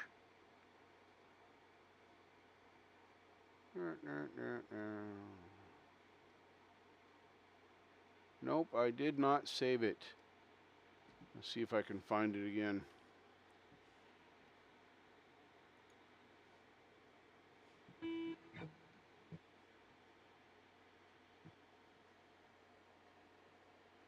Huh, interesting.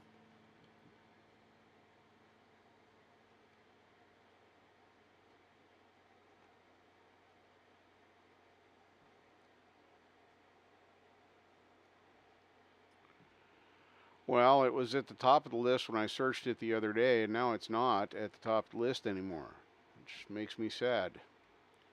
Let's do the change of word.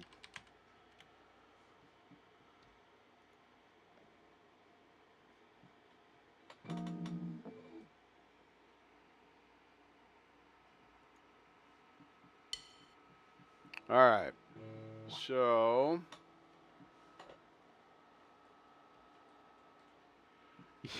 is tomato soup supposed to be chunky? Yes, I do believe it is supposed to be chunky. It's supposed to have chunks of tomatoes in it. Yeah, that's it.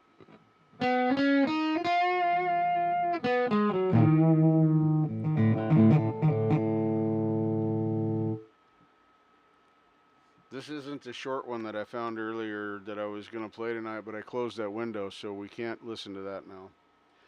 So now we're going to listen to this one.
So there's that. I hope I wasn't too noisy. That worked pretty good. I think the soup is bad. You'll know tomorrow. Right, Doc? Scary stuff. Yeah, this is fun to play, and it feels different than Ruby, not in a bad way, just different. So I'm pretty pleased with the results of all this. So yeah, I don't know. I don't know where this is going to lead, but it's going to lead to something pretty cool, I think. So, and it's like most of my guitars. I don't have to worry about it if I smash it or bang it into something. Smash it was a terrible word to use there, but it's got nicks and scratches and dings on it. Like I said, the binding on the neck is cracking around the fret ends, and all the fret ends are pretty good shape. A couple up here got a little sprout on them, but overall, yeah, right in here, these up here need some love as well on the ends, but down here, you can't even feel them. So it's probably just because the weather's changed, and I have it in a completely different environment than it was in before. Oh my goodness. So we heard Marshall's little ditty. Anybody else got a new one out there that they want to share? I'll throw a link up there that we can check out and see.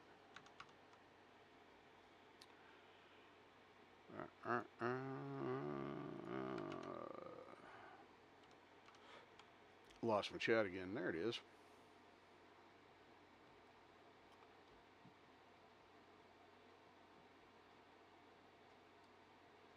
Well, hello, Vivian. Welcome. Thank you for coming in.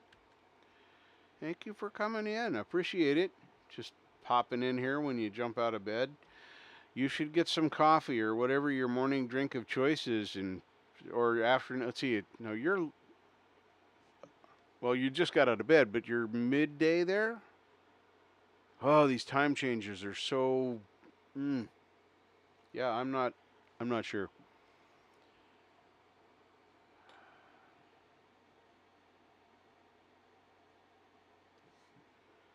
Well, if you want to throw a link up there, Charlie, I'll go. I'll go put it up, and we can all listen to it. I don't. I don't know why I have something. Sorry, my neck is itching. I'm not exactly sure what's happening there. Okay, yeah. So it's midday there. I thought it was around your midday somewhere in there. So green tea is very yummy. I like green tea. Well, thank you for starting your day with my lame live. Appreciate that, Vivian.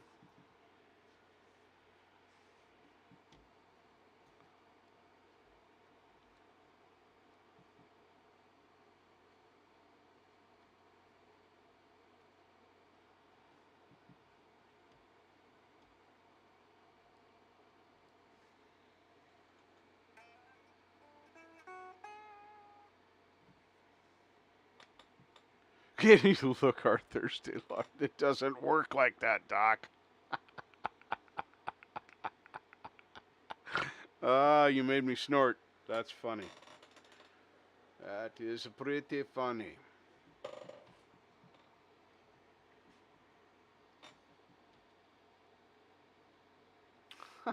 Thank you, Vivian. You're a sweetheart. Awesome sauce. All right, let's have another one from Charlie. Let's switch over here and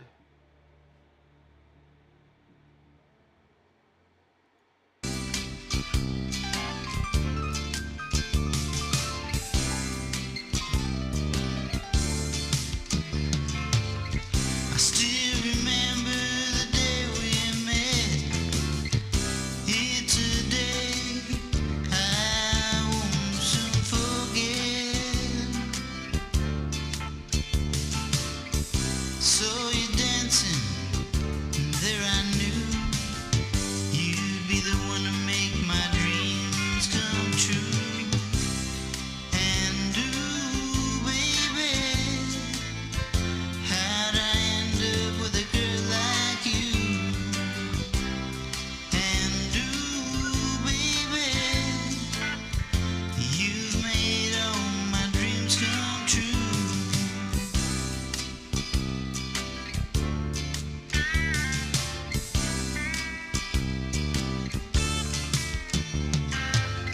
It's been 10 years, maybe more, since the day you came through my door.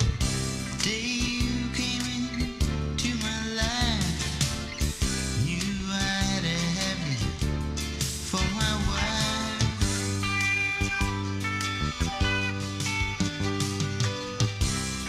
And ooh, baby, how'd I end up with a girl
Awesome, Charlie. That was fantastic.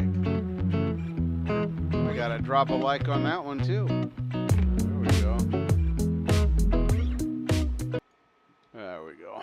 All right. Back here. Nothing back up. That's good, Charlie. That was a great job on that.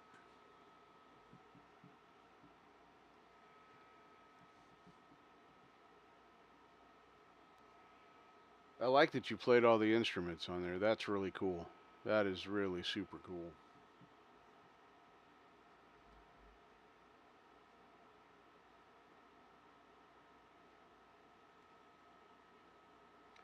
Curiosity, Charlie, how long ago did you write that? And, well, produce it, actually. Just curiosity.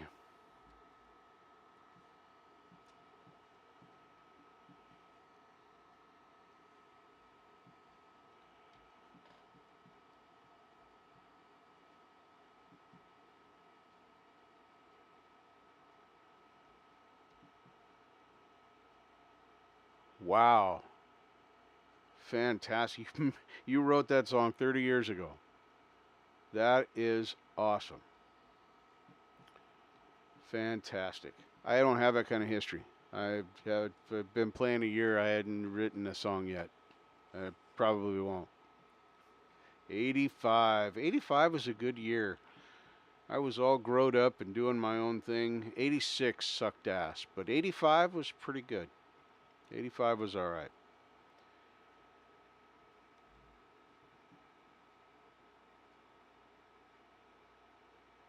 Yeah, I was a little older than 12 in 85.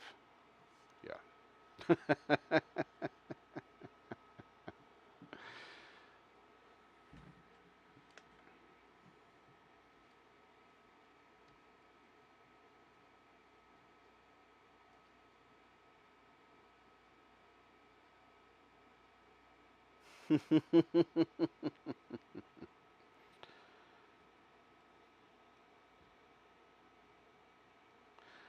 Yeah, good point, Vivian. Good point. He was very sweet 30 years ago. I don't know what's happened to him now. Oh, all right. That was uncalled for. It was still kind of funny.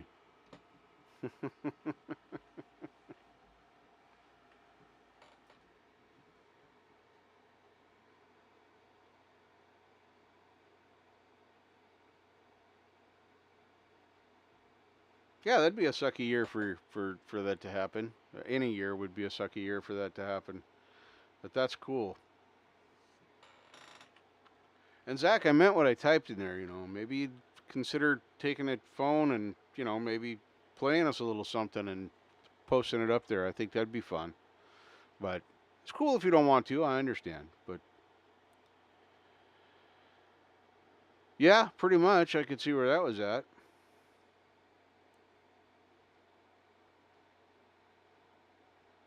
Nice. Now, I have never tried green tea with. Now, I don't know if you're speaking specifically of green tea or not, like Doc was, but I've never tried green tea with milk. My mother had this weird thing that she would do, and I still do it to this day. She would put um, a little tiny, like 3 or so drops of soy sauce and a sprinkling of pepper on her tea, and that's how she would drink her green tea, only her green tea. And I still do that to this day when I have green tea because I got a taste for it. It's a rather strange way to have tea, but I've never put milk with tea, even black teas. Interesting. I'll have to try that next time I decide to make a cup of tea. Try it with a little milk in it. Like I said, I've never tried that with tea.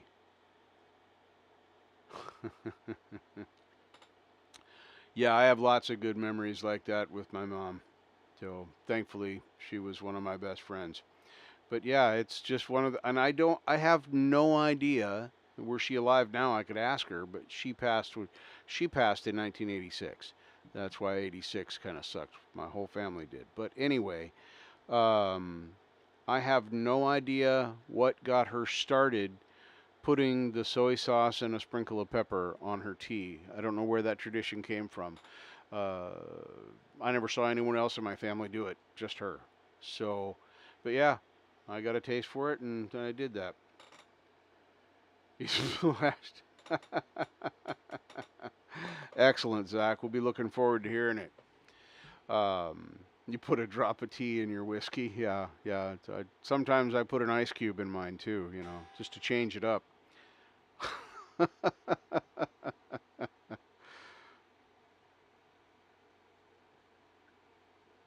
Interesting.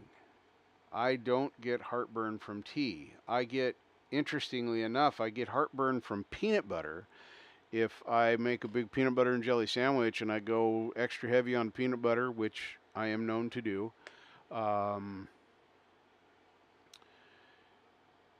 I get, excuse me, I get heartburn from that, and I'm not sure why. If I just like have a light peanut butter and jelly sandwich, just like what people would call normal, not super thick, it doesn't affect me the same way. So something about that, and I can eat all the peanuts I want, as we all know. Richard likes his peanuts. I eat plenty of those. That doesn't give me heartburn. It's only peanut butter, and only if I eat like a lot of it.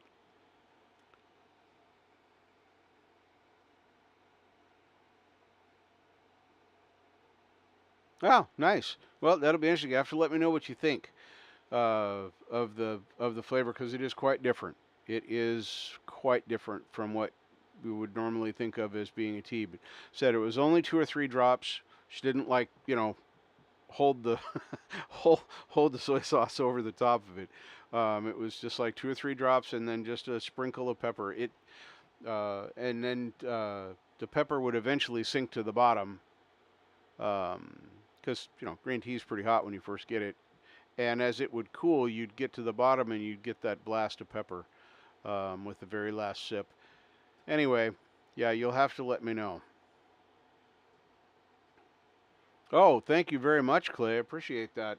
Yeah, this is, I'm just using my phone right now for, there it is, for this one to do that. It needs to get tweaked. I want it to be, and I just don't have the versatility with this particular mount to use my phone, but I want it to get more on the guitar, but when I try and move it to do that, then I start getting crooked. Whoa! See, bring that back this way a little bit.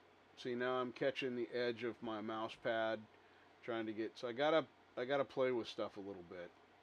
That's not terrible. So, but anyway, thank you. Appreciate that.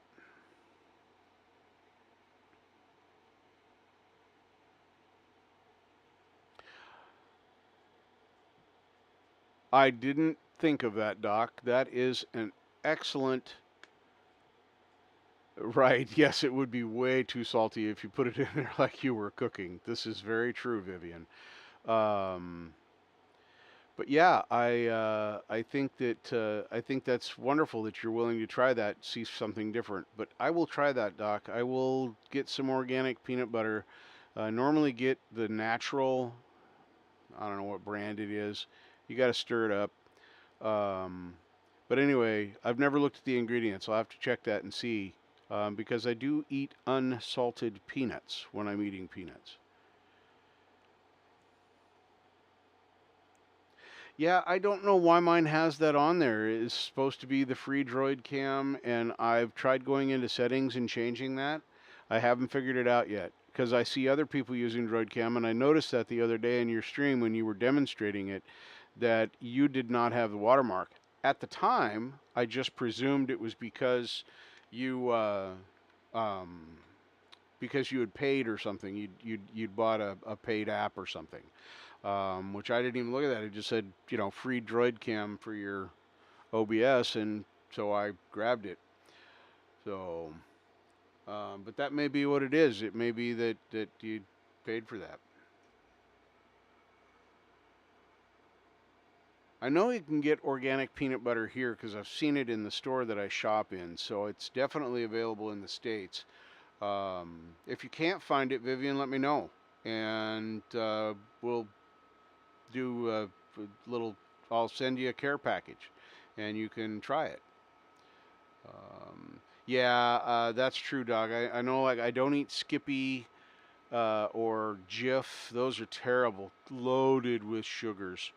Um, uh, there's a Skippy Natural that's not as bad, but it still has quite a bit of sugar in it. But yes, it should only be peanuts. The one that I normally get is, I wish I could remember the brand name. I can see the label, but I can't read it. Um,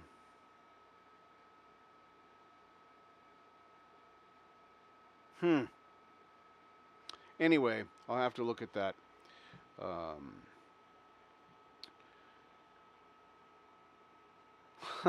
you're welcome, Vivian.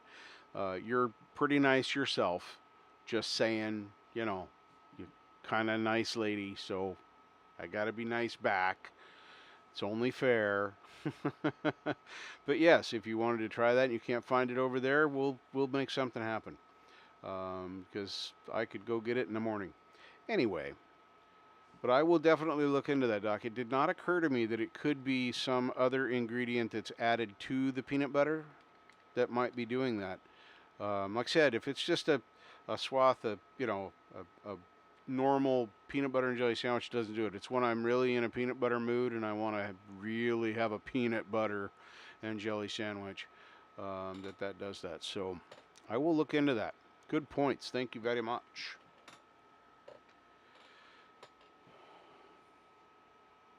Yeah, there is a lot of oil in peanuts. Like I said, and the stuff that I have, you do have to stir it up. It's quite thick. And the oil will separate from it, and you got to stir that up.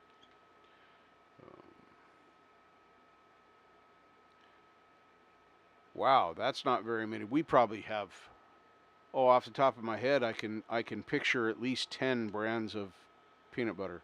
Now, how many different makers of peanut butter there are here? That's a whole different subject because there's a lot of companies here that buy other people's peanut butter and pay that, or product, it doesn't even have to be peanut butter, and then they pay them a premium to put their name on it, such as a store brand.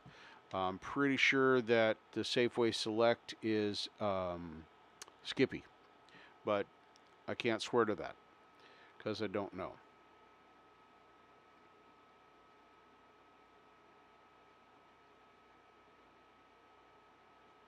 Planters is good. That's all they do is nuts in one form or another. They do all kinds of, they do Brazil nuts and peanuts and cashews and that, but they just do.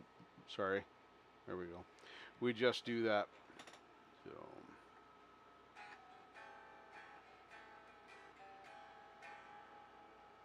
So. Wow, Big D peanut butter. Mmm. Touche, Charlie. Touche. Yeah.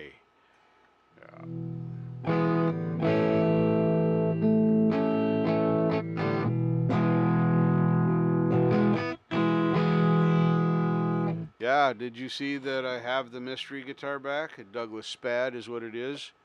645. We now know that for certain, but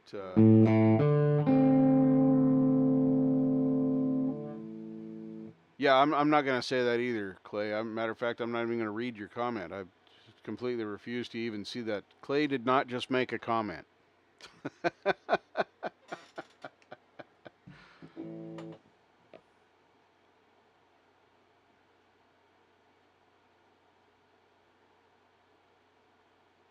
What what you know way too much, Doc. What's a bromide? Is that like a friend that's like your bro, but he's a mide? I don't know what a bromide is. Oh wait, there's more chats.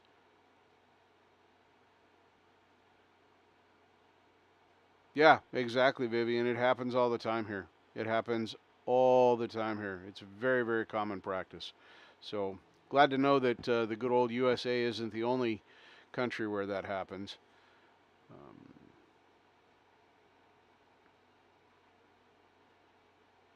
Charlie, you're terrible. Funny, but terrible. Oh my gosh. Okay, look it up and prepare to be shocked. All right. Challenge accepted, Doc. We're gonna check with Google's and see what the Google Tube says.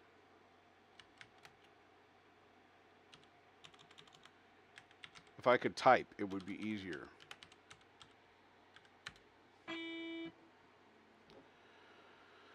Okay, let's go here.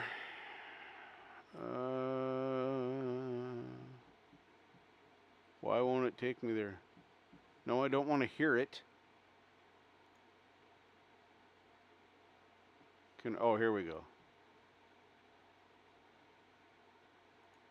The new Merriam-Webster. Spent some time in Merriam-Webster. Definition of bromide. Oh, here, I can show you guys all this while we're doing it. Definition of bromide. A binary compound of bromine with another element or a radical, including some, such as potassium, used as sedatives. Whoa.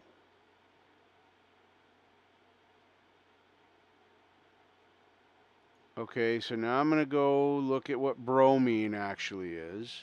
A non-metallic chemical element of the halogen group. So this is the same compound that they use, well, in the same family of compounds they used to make the halogen headlights that were so popular in cars. Group that is used especially in the production of flame retardants and formerly in gasoline additives and medicines. So when you say bromides, it's generally with medicines and the edible side. If we look at the chemical elements table, it is VR atomic number 35, atomic weight 79.904. Wow. That's insane. And I didn't even know that. And I'm such a bread addict. I eat a lot of bread. I eat bread sometimes literally as a snack. I'll just have a piece of bread. So now I have to start reading even more stuff. Salts and sugars. Now I have to look for bromides. Is there Pepto-Bismol in there too or something? Good Lord. It's crazy. That is crazy. Thank you, Doc. Appreciate the education. Well, that's all you need is yeast, flour, water, and salt to make bread. That's what bread should be made of. Other than what type of flour,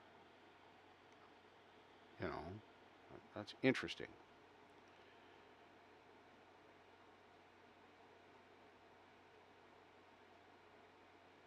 I've used ghee before. I don't use lard. I use ghee. I do occasionally use. Let me switch this back over because we don't need to see that.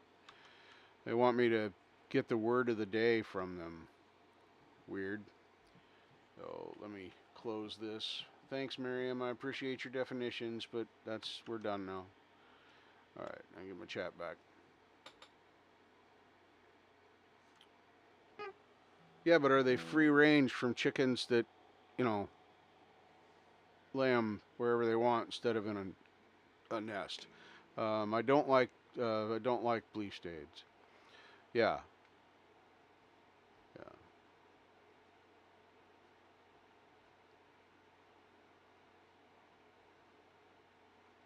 Well, I like me some pig fat, generally in the form of bacon. Just saying.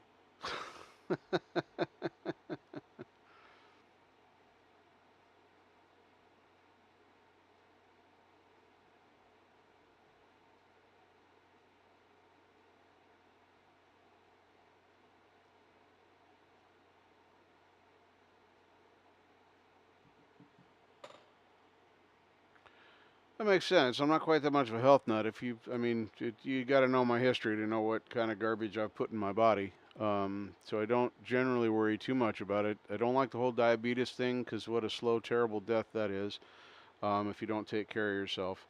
So I watch my sugars, and I do have high blood pressure, so I watch my salts. Doesn't mean I cut it all out, but I watch it. But now I'm going to watch a couple other things because that's kind of crazy.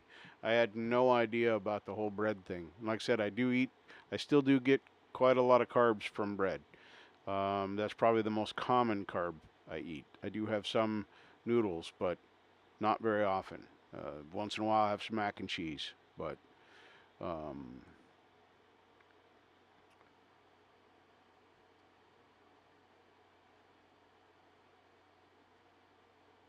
yeah.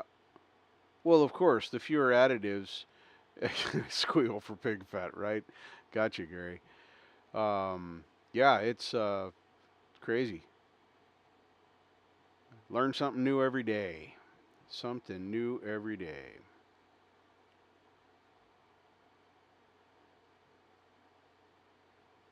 Yeah, the flour I use is think red red barn. My son recommended that I use this flour, or is it Red's Barn? Anyway, my son is very smart, like Doc. Um, he is very conscientious of what he puts in his and his family's body. So is his wife. Um, and There who taught me that I could use spaghetti squash to literally make spaghetti. Um, some of the best spaghetti I've had has been made from spaghetti squash. But anyway, this flour that they use, this Red's Barn or Red Mills Barn. Once again, I can see the label, but I can't read it. I just can't recall it. But anyway, this is the flour that they use.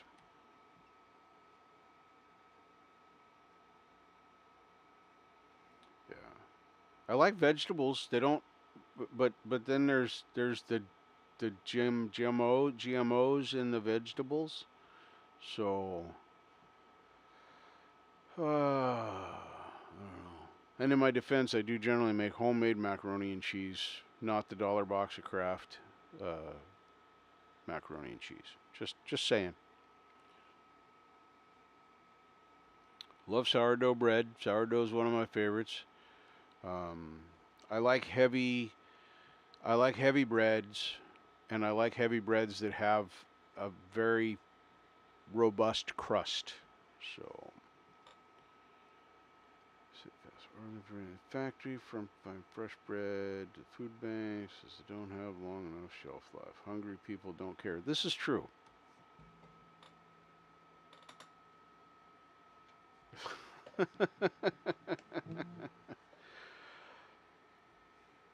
Yeah. I eat blue cheese. It's the same mold, Penicillium, which I'm technically allergic to, but in its natural form, it's never made me sick in blue cheese. Um, so, but yeah, hungry people generally don't care.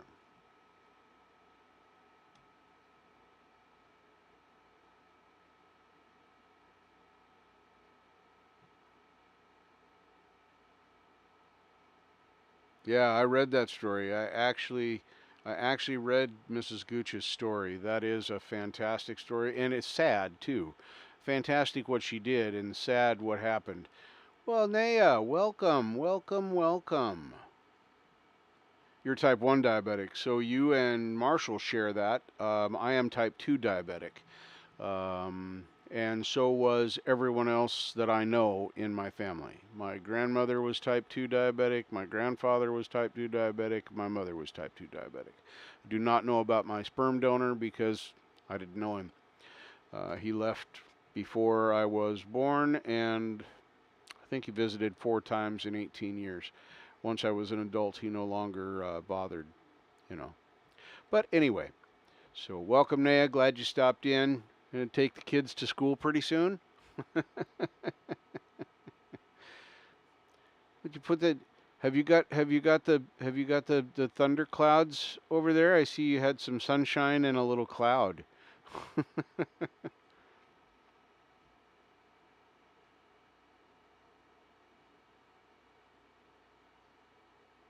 Ah, how cool is that? What a neat little bit of trivia that is. Thank you for sharing that, Doc. That's wonderful. Yeah, well, okay. The thunder cloud with the rain was uh, was an accident. We'll forgive you this time, Naya.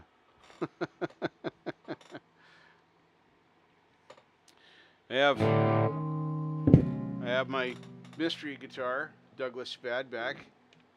So I have a new instrument that I'm playing. It needs some fret work, so I'm going to try my hand at being an amateur professional luthier and see if I can crown a couple of frets. I got to check them for level and do that, but yeah. Oh, you're just going to go swimming. Nice, nice. Well, enjoy your vacation and have fun swimming. Swimming is always fun, except when you get tired and then swimming's not fun anymore. That's I'm not a strong swimmer. Now I'm a fat old guy, so well, I'm getting thinner as walking. But anyway, that's neither here nor there. I digress. I am not a strong swimmer. I am the guy that literally wears a life jacket all the time. If I'm gonna go floating in a river, if I'm going on a boat in the river. Now, if I'm wading in the river, I don't wear a life jacket. Let's be real, folks.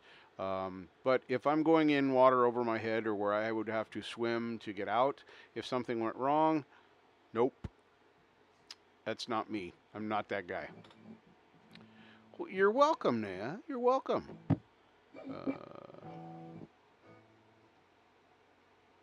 Yeah, I can float okay, but sometimes in a river, floating is not enough because there's these bouldery, large rock things in most of our rivers. In a place where you might get into trouble and need to avoid the rocks, you should be able to swim. So I know my limits. Uh, I'm not afraid of water, putting my head underwater, that sort of thing, but I do have to feel like I'm in control of my environment as far as my floating ability. I could put a weight belt on and sink down and do some snorkeling in 15 or so feet of water because I know in my head that I can drop that belt and go back to the surface and be there before anything bad happens. But to go out surfing um, or swimming across a large body of water, no, nope. I'm done at the end of the pool.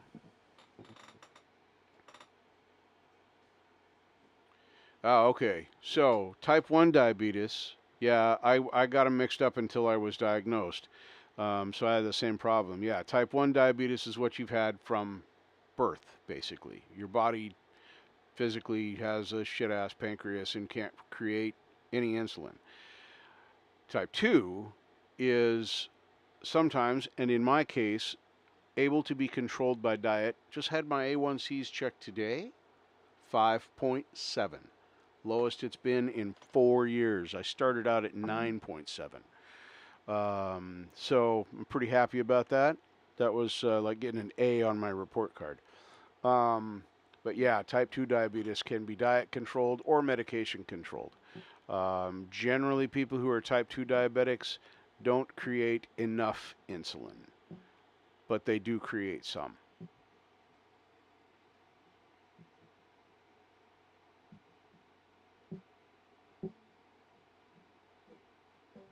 Yeah, well, that's true, Doc.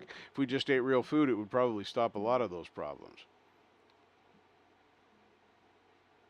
Ooh, yeah, I can imagine. I have a little bit of eczema on my elbow and a little bit on this arm. Or is it this one? I get it mixed up. It's just a small spot. But I can't imagine, I cannot imagine that up there. What'd I miss?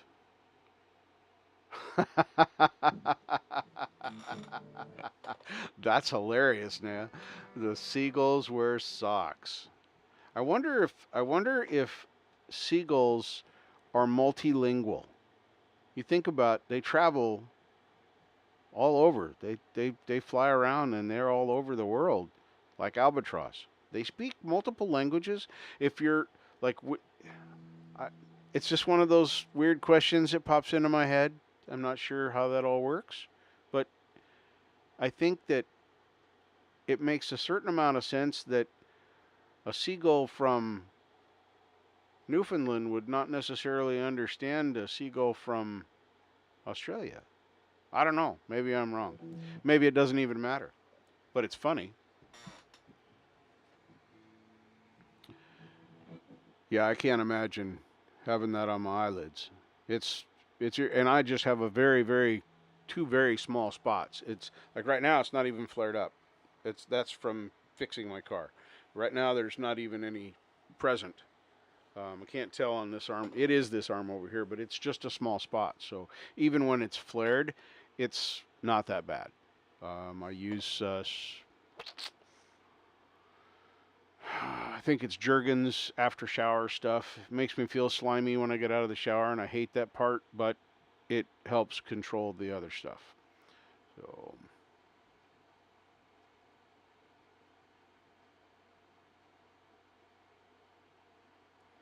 yeah, the Pacific Ocean here on the coast will do that. We have a terrible undertow here. Turn it down, Richard.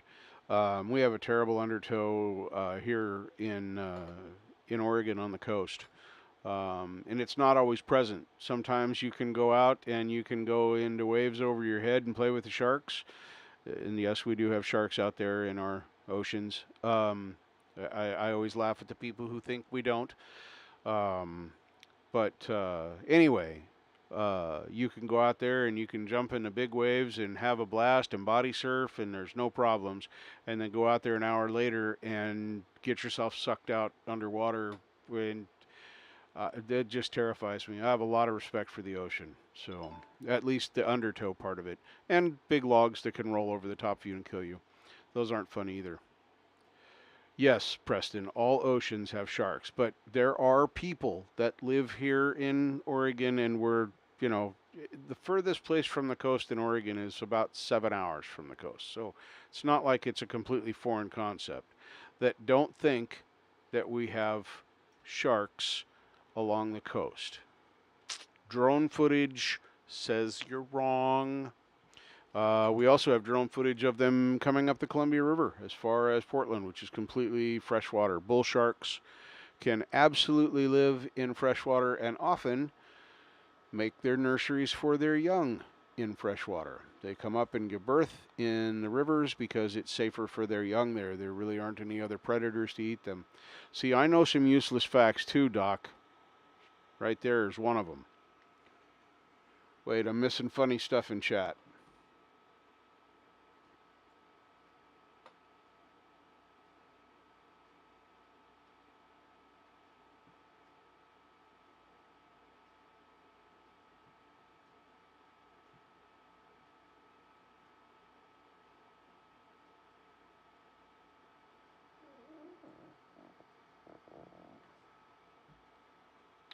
Borage therapy. I'll look into that.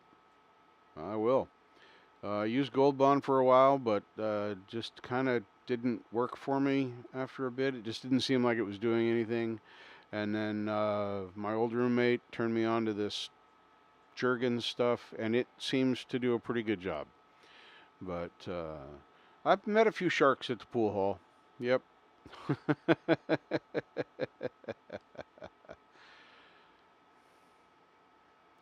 Yes. Yes. Now the basking sharks are those are less dangerous than like the bulls and the tigers and the whites and those, aren't they? I'm asking a question, not stating a fact, Hugh. The basking sharks are less dangerous, kind of like the nursing sharks are.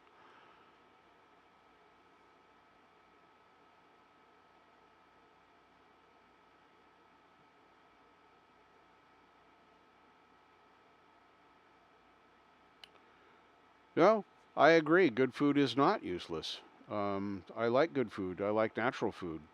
I like fruits and vegetables, and I always have. And I generally like them, well, not all of them uncooked, but most vegetables and tubers and that sort of thing I will eat uncooked. There you go. I knew somebody would know the song. There you go. Now you know the name and the artist that did that song. Harry Belafonte. Next Big River. Okay. Try telling that to plankton. Well, thankfully, I'm not a plankton. I'm also probably never going to be food for the great whites or the other ones either.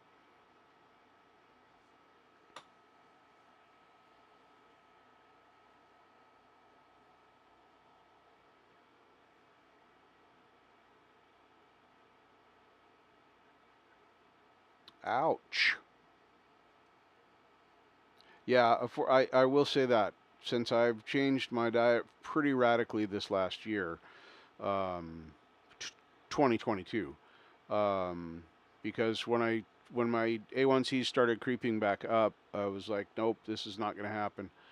So I started eating a lot more fresh vegetables. It costs me easily a third more to buy fresh whole foods, carrots, rutabagas, turnips, lettuce, etc., than it does to buy processed frozen foods or pre-prepared dinners, that sort of thing. And yes, I do occasionally still partake in those. I'm not perfect, but um, that's a couple of times a month that I'll have something like that. So dated a shark. She was a man eater. She's a man eater. Hall and Oates. Anyway, uh,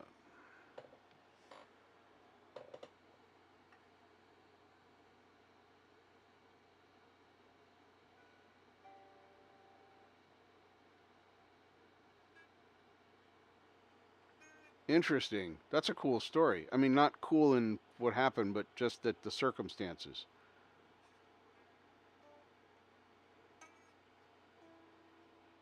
Yeah, I'm left-handed.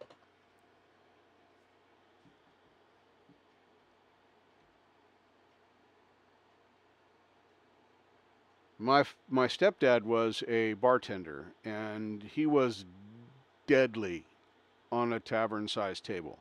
Not so much, excuse me, not so much on the pro tables with full size, but if it was a tavern table, that's going to be bad.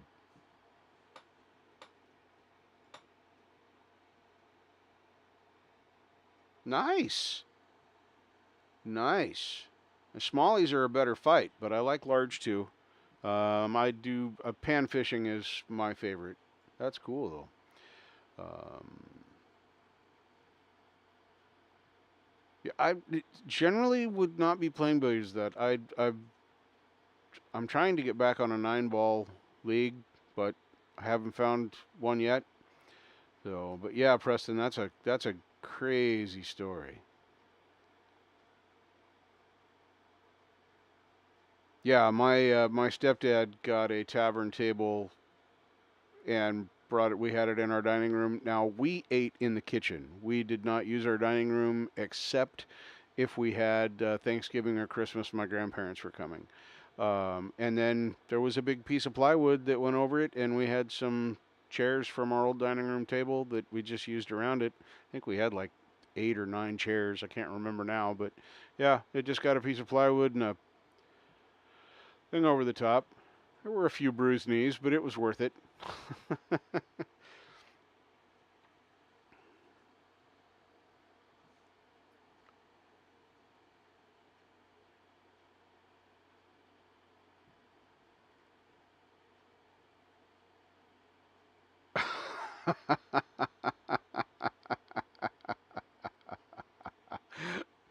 Nice. Although, there's a lot of men out there that would say a woman that has a pool table in her house is probably a keeper at some level. That's all I'm going to say about that because everybody's opinions are different. But, when you're lonely for a game of pool and your quarter bag is low, and I don't mean that in a drug sense, I mean the literal, every pool player's got one. Every pool player's got one. And when you go out, your bag of quarters or jar, but most of us use a bag. It's easier to conceal.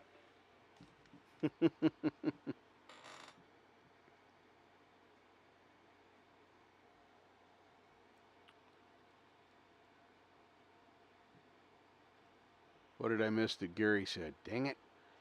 You guys are talking too fast in the chat. Slow down or I'm going to turn on the timers. Kidding.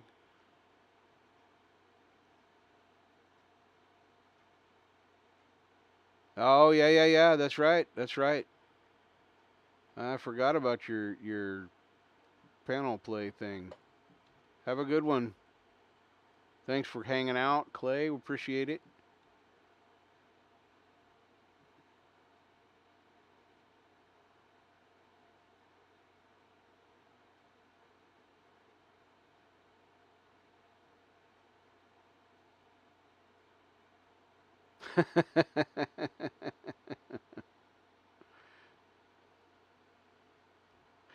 Well, see, my dad would play for money.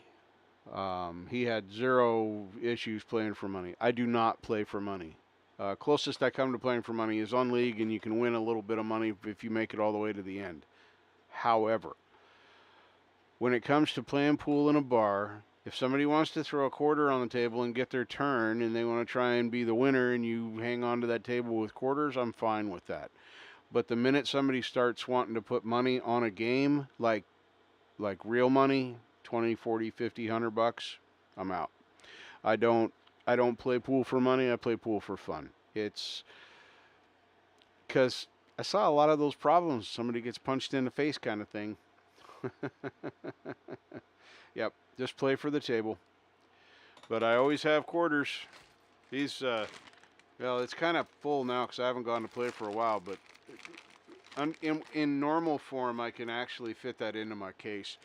Although I added a new cue, so now I need a new pool cue case, so I can put both cues in one carry, because carrying two bags is pain in the butt, or two pool. No, I just want one. So don't do target practice for money or fun.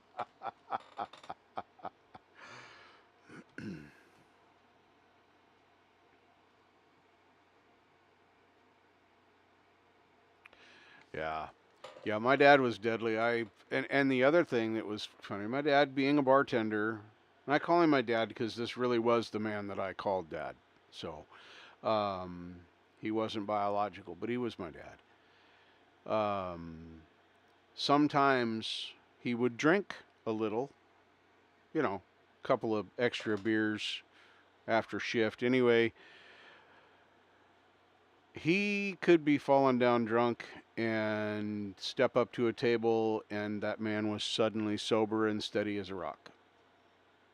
People would think they could beat him when he was drunk, and he actually shot pool better drunk than he did sober. So, but he was cool. He was happy drunk. He didn't get mad or mean, so we didn't care when he got drunk. Kind of like me, except I got mean when I wasn't drunk.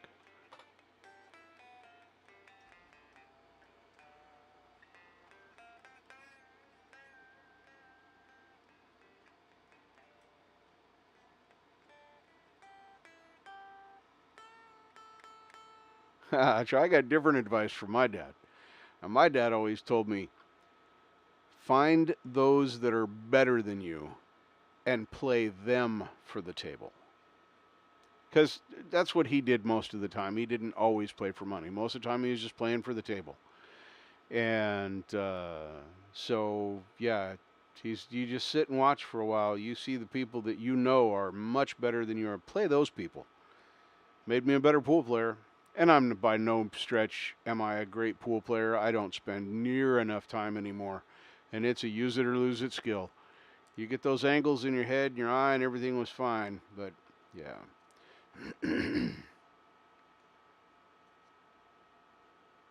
Ah, you were a snooker player. Now, I've never played snooker. I've watched snooker, but I've never played it. A lot more strategy in snooker than there is in even 8 ball. Um, well, 9 ball too. I don't like 10 ball. Not my game. Um, I don't mind playing cutthroat 9 ball though. That's fun.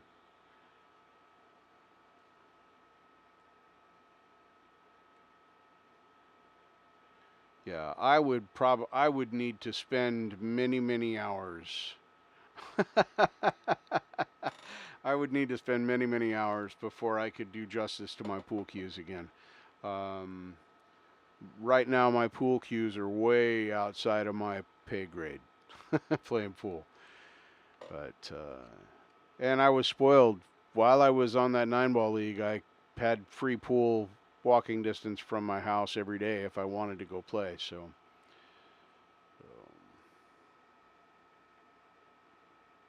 yeah, 9 ball's my favorite game. I love 9 ball. There's it. This is arguable. There's not as much strategy in 9 ball as there is in 8 ball, but you can play position a lot with a lot more challenge with 9 ball. There's not as many things to hide behind. Usually, you're just playing with real estate. So.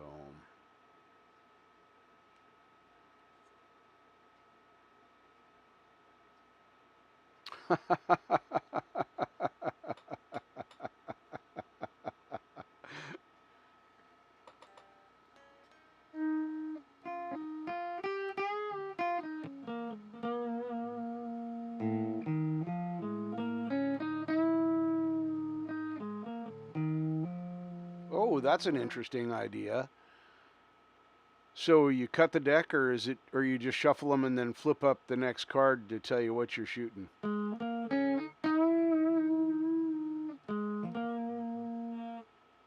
Nice.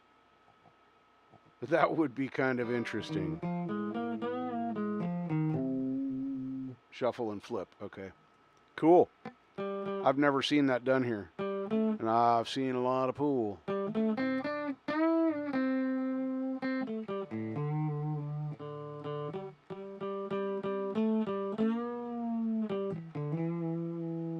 Well, yeah, I mean, it's.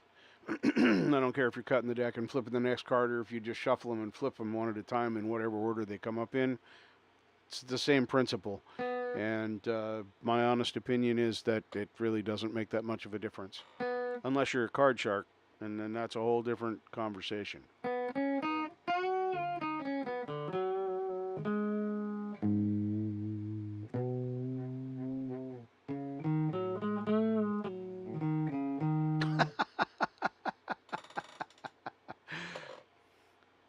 There's a little penny ante poker there, Gary. We'll just come over. I'll buy the beer.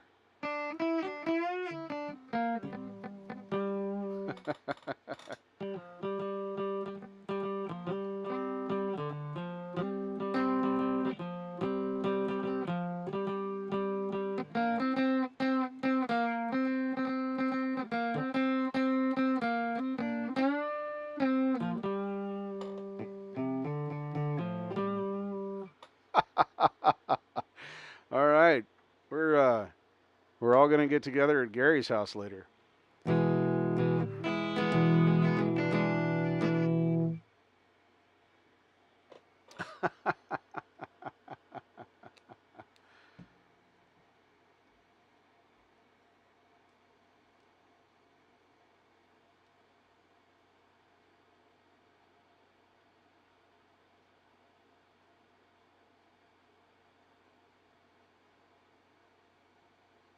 Oh, people are talking about collabs in secret. We don't know what it is, but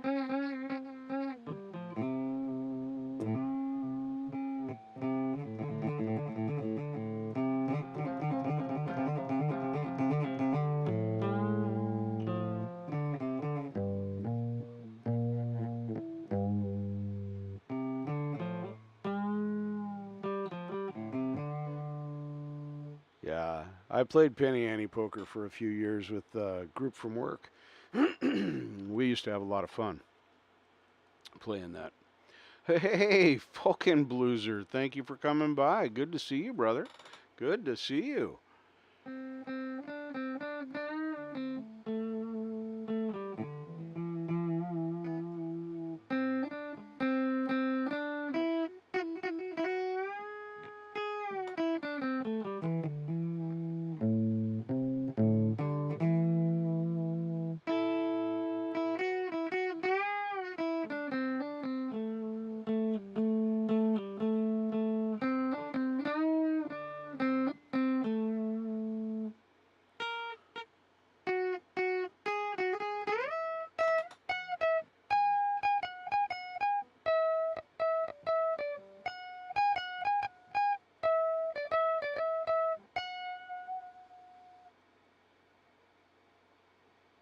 Wow.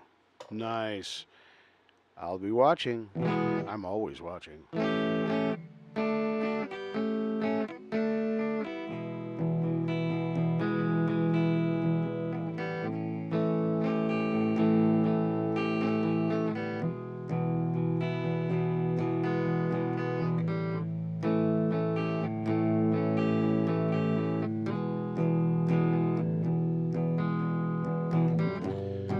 Oh, and there's JDL.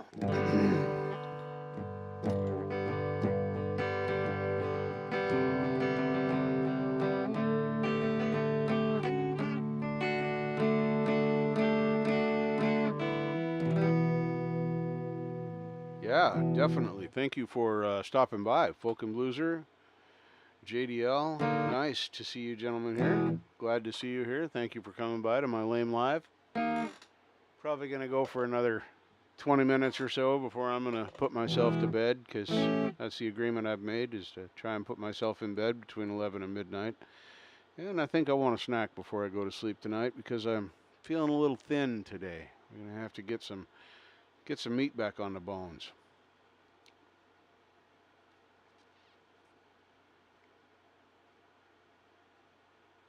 Ah, well, I'm looking forward to seeing it, Doc. I always look forward to seeing everything from this community, but yeah, that's awesome.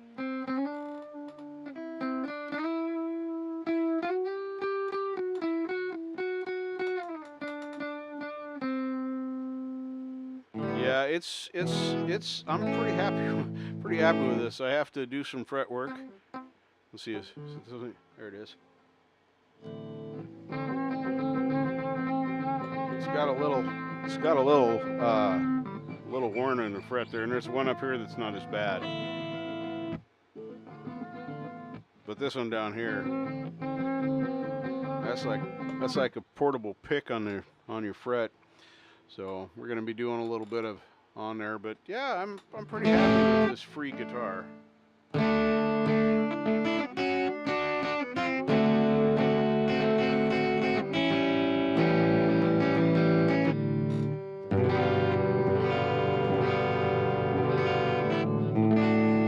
Yes, bring the cards, Zach.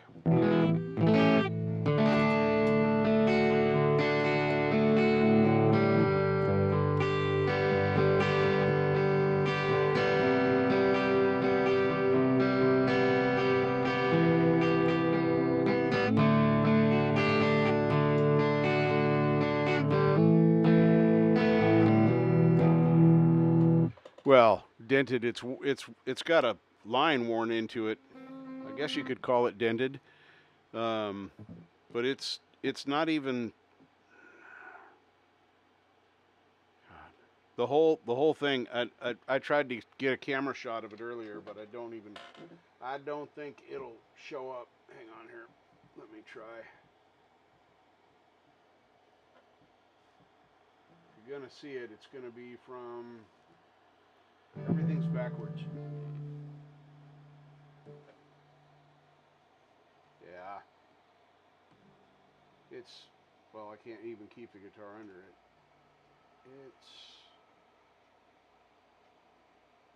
Why is everything backwards on my camera? Yeah. It's right there, but it won't focus on it. Anyway, yeah, it's kind of a dent. You could call it that.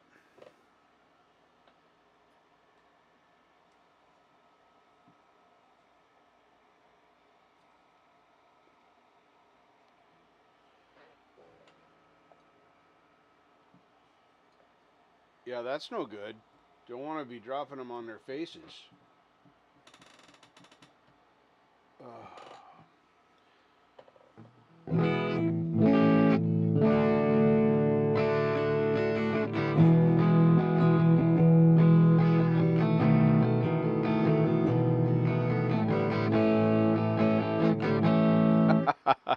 Uh-oh. Uh-oh.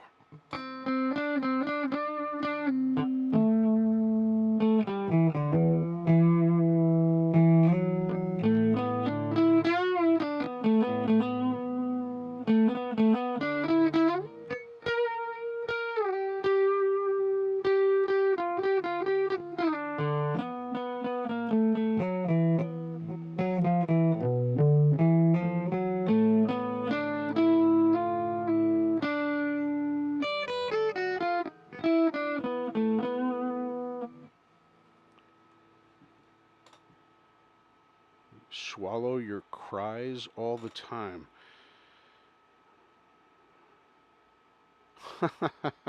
What did I miss here? Oh, okay. Hang on, hang on. Yeah. I don't know how this fret got messed up either. By the way, I got the guitar that way. This was gone through by set up by Marshall. He went through this and got it fixed up for me. Made both the pickups work. I gave it to him literally as a basket case. It was in pieces. So he got it all back together and done that, and it works, and it's kind of fun to play. Kind of fun to play. I've been playing it straight for 4 days. Ruby's in her case, so this is really, really fun to play. I'm really digging this Douglas.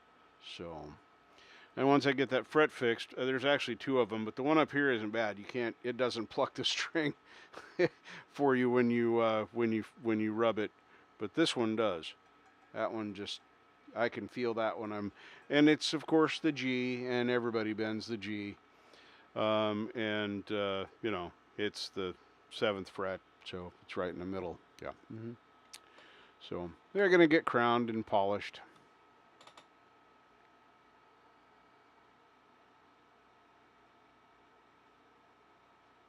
Awesome. Well, I I I only generally have one out at a time, and so I use the danger stand for it, and I always use the closer hooter thing. I know words. I have hangers for all my guitars. It's just a pain in the butt for a short guy with no step stool to hang the guitars. I need to get a little step stool or something, and then I'll get them hung up. Which is, I started to say that earlier, but I never finished that story. I got sidetracked in 10 others. That is a long time to wait to finish a song. 25 years. That song, I can tell you right now, that song is going to be epic. Fun, fun, fun.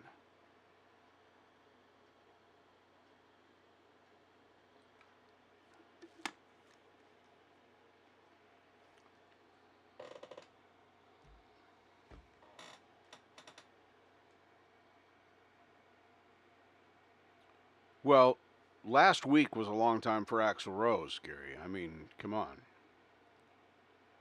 That guy's. Whew. I saw him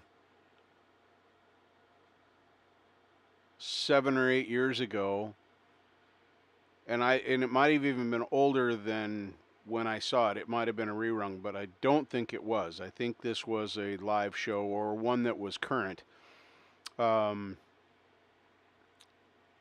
Pink showed up to his concert to sing Patience as a duet with him.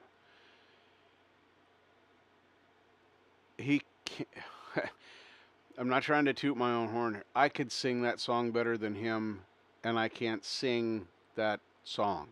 So she absolutely decimated him, not trying to.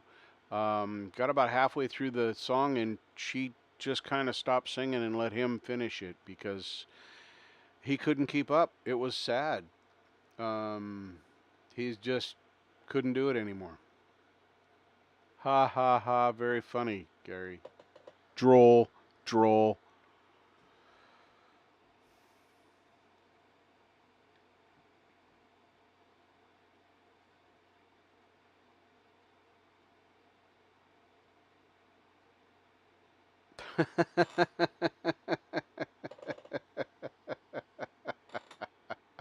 Yeah, I'm not going to hang meat from them, just the guitars. I like having my guitars out where I can get to them, and I don't really have the floor space for a stand, which is why there's just the one there that I use.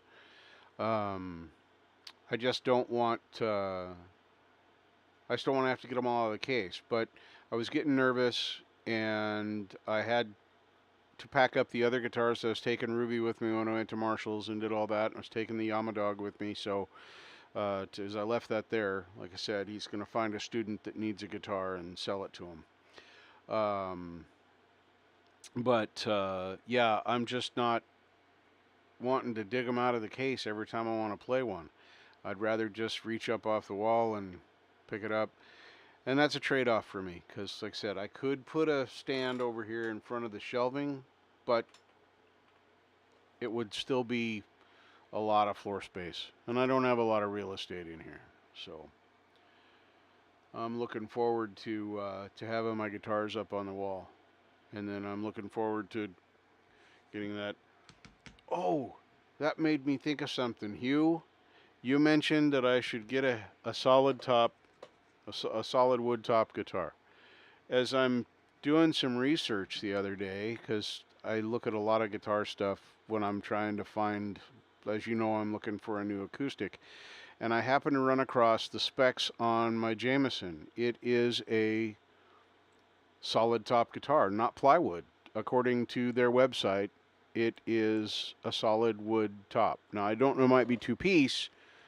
It might be two pieces of solid wood, like a mirror or whatever. I can't tell because of the finish that's on it, but it's not supposed to be plywood. NATO, I think, is what they called it. A solid NATO top is the close to the wording they used. I thought that was interesting. That cheap guitar is a solid wood top. But anyway, it doesn't really. Yeah, calluses do hurt, Doc. I didn't play for the better part of 2 weeks. I mean, I played a little bit at Marshall's, but nothing like I expected I would because of the whole car thing. But I was sick a couple weeks before that, so bass calluses. Ooh. Is it a form of mahogany? Cool. Well, that's what they claim the top on that guitar is, and they claim that it is solid. So, anyway, I thought that was interesting. I still want a better guitar. I still want something nicer because it doesn't really have the same kind of sound as I mean, comparing it to Marshall's Taylor that has a crack in the top makes mine sound like a ukulele. So I do still want a better guitar for that reason. I want something that has better sound and more body. So I'm looking at the Guild. Of course, I looked at the Taylor, but the $2,500 is just not. I'm not going to spend that much on an acoustic guitar. Said the top of mine is 800, and I don't care if it's new or used. That doesn't matter. But looked at the Guild. I like the Sigma. I like that. There's the one that called.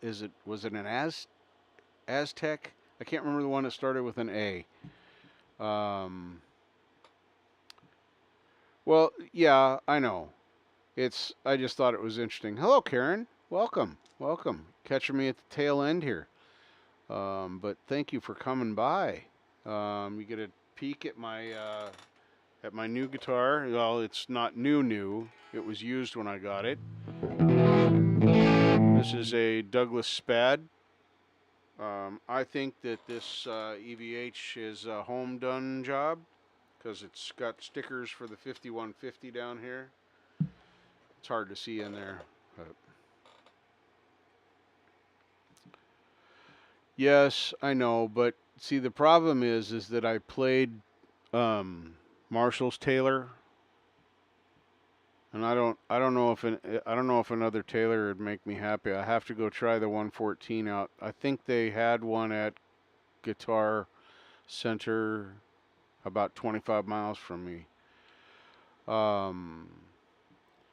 It does look like the body of a Schecter, but it is actually a Douglas Spad, SPAD. That is verified. Schecter does make a body that's very similar to this, but this is a Douglas. I think it was Justin that had one. Marshall's friend Justin had one, and he was the first one I heard say this. And then shortly after that, Mark Tanner also said it was, and I started doing the research on it, and yeah, it's definitely a Douglas. That's why its name is Doug. So.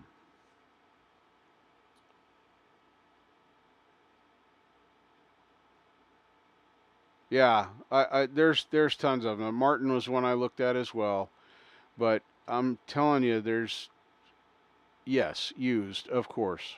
The Martin, the Sigma, the Martin was used, the Sigma was used, the one that started with an A was used.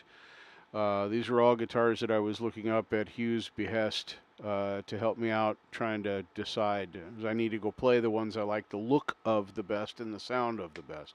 So yeah, I definitely need to go to a guitar center or someplace and that has a good selection and try and play a few. I want to try the transacoustic, or is it transonic? What is it? Transacoustic. Transacoustic Fender. I like the idea. Definitely like the sound that I heard in the demos. But I'd like to get one on my hands too. Um, but all of the guitars that I liked were all in the $700 or $800 range, regardless whether they were new or used. The better quality guitars that were used were in the $700-800 range, and the new guitars that I liked the look and sound of in watching them on videos were also that way. So, thanks for coming, JDL. Have a great day at work. And it happens to be night here. I'm going to shut this thing down pretty quick anyway. It's after 11 and I need to get a snack and then I'm going to go to bed. So I'm going to make this go away and then you all can say hello and goodbye to everyone else. I always leave the chat open for a few minutes. But currently, Charlie, Folk and Blueser, Gary Hubbs, Hugh, JDL, Karen, Kinger's Music is lurking out there. He probably said something and I missed it. Sorry if I did. Preston Smith Music, Doc the Dog Paw, Vivian Smiling, and Zach Thong are all in my participants list. Thank you all for coming. We had some folks here earlier. Violet's Inspiration Soup and Violet's Art Channel both came in here, and some of their friends. And it's been wonderful to have you all in here, and I've had a fun night. I'm glad to be back. We'll be doing this again next Wednesday. As always, I appreciate all of you for coming in, whether you can stay for a minute or an hour. Doesn't matter. Work lurk. Good enough, Kinger. Good enough. We don't care. I'll take what I can get. Oh, look at that. Ian showed up just as I'm shutting things down. Thank you, Vivian. Appreciate you coming out. You guys are all amazing. Take care. Yeah, Folk and Blueser came out. Ian showed up. This is fantastic. Sub up to Ian. If you were before, go check his new channel because he lost his other one. Heard that from Clay, and I went and resubbed up to his new channel. Yeah, we need to get his numbers back up. So take care, Doc. Thanks for the education on my foods and things that I need to watch out for. Vivian, let me know if you need to try some organic peanut butter or whatever you might want to try, and we'll make something like that happen. We can have a food exchange. So,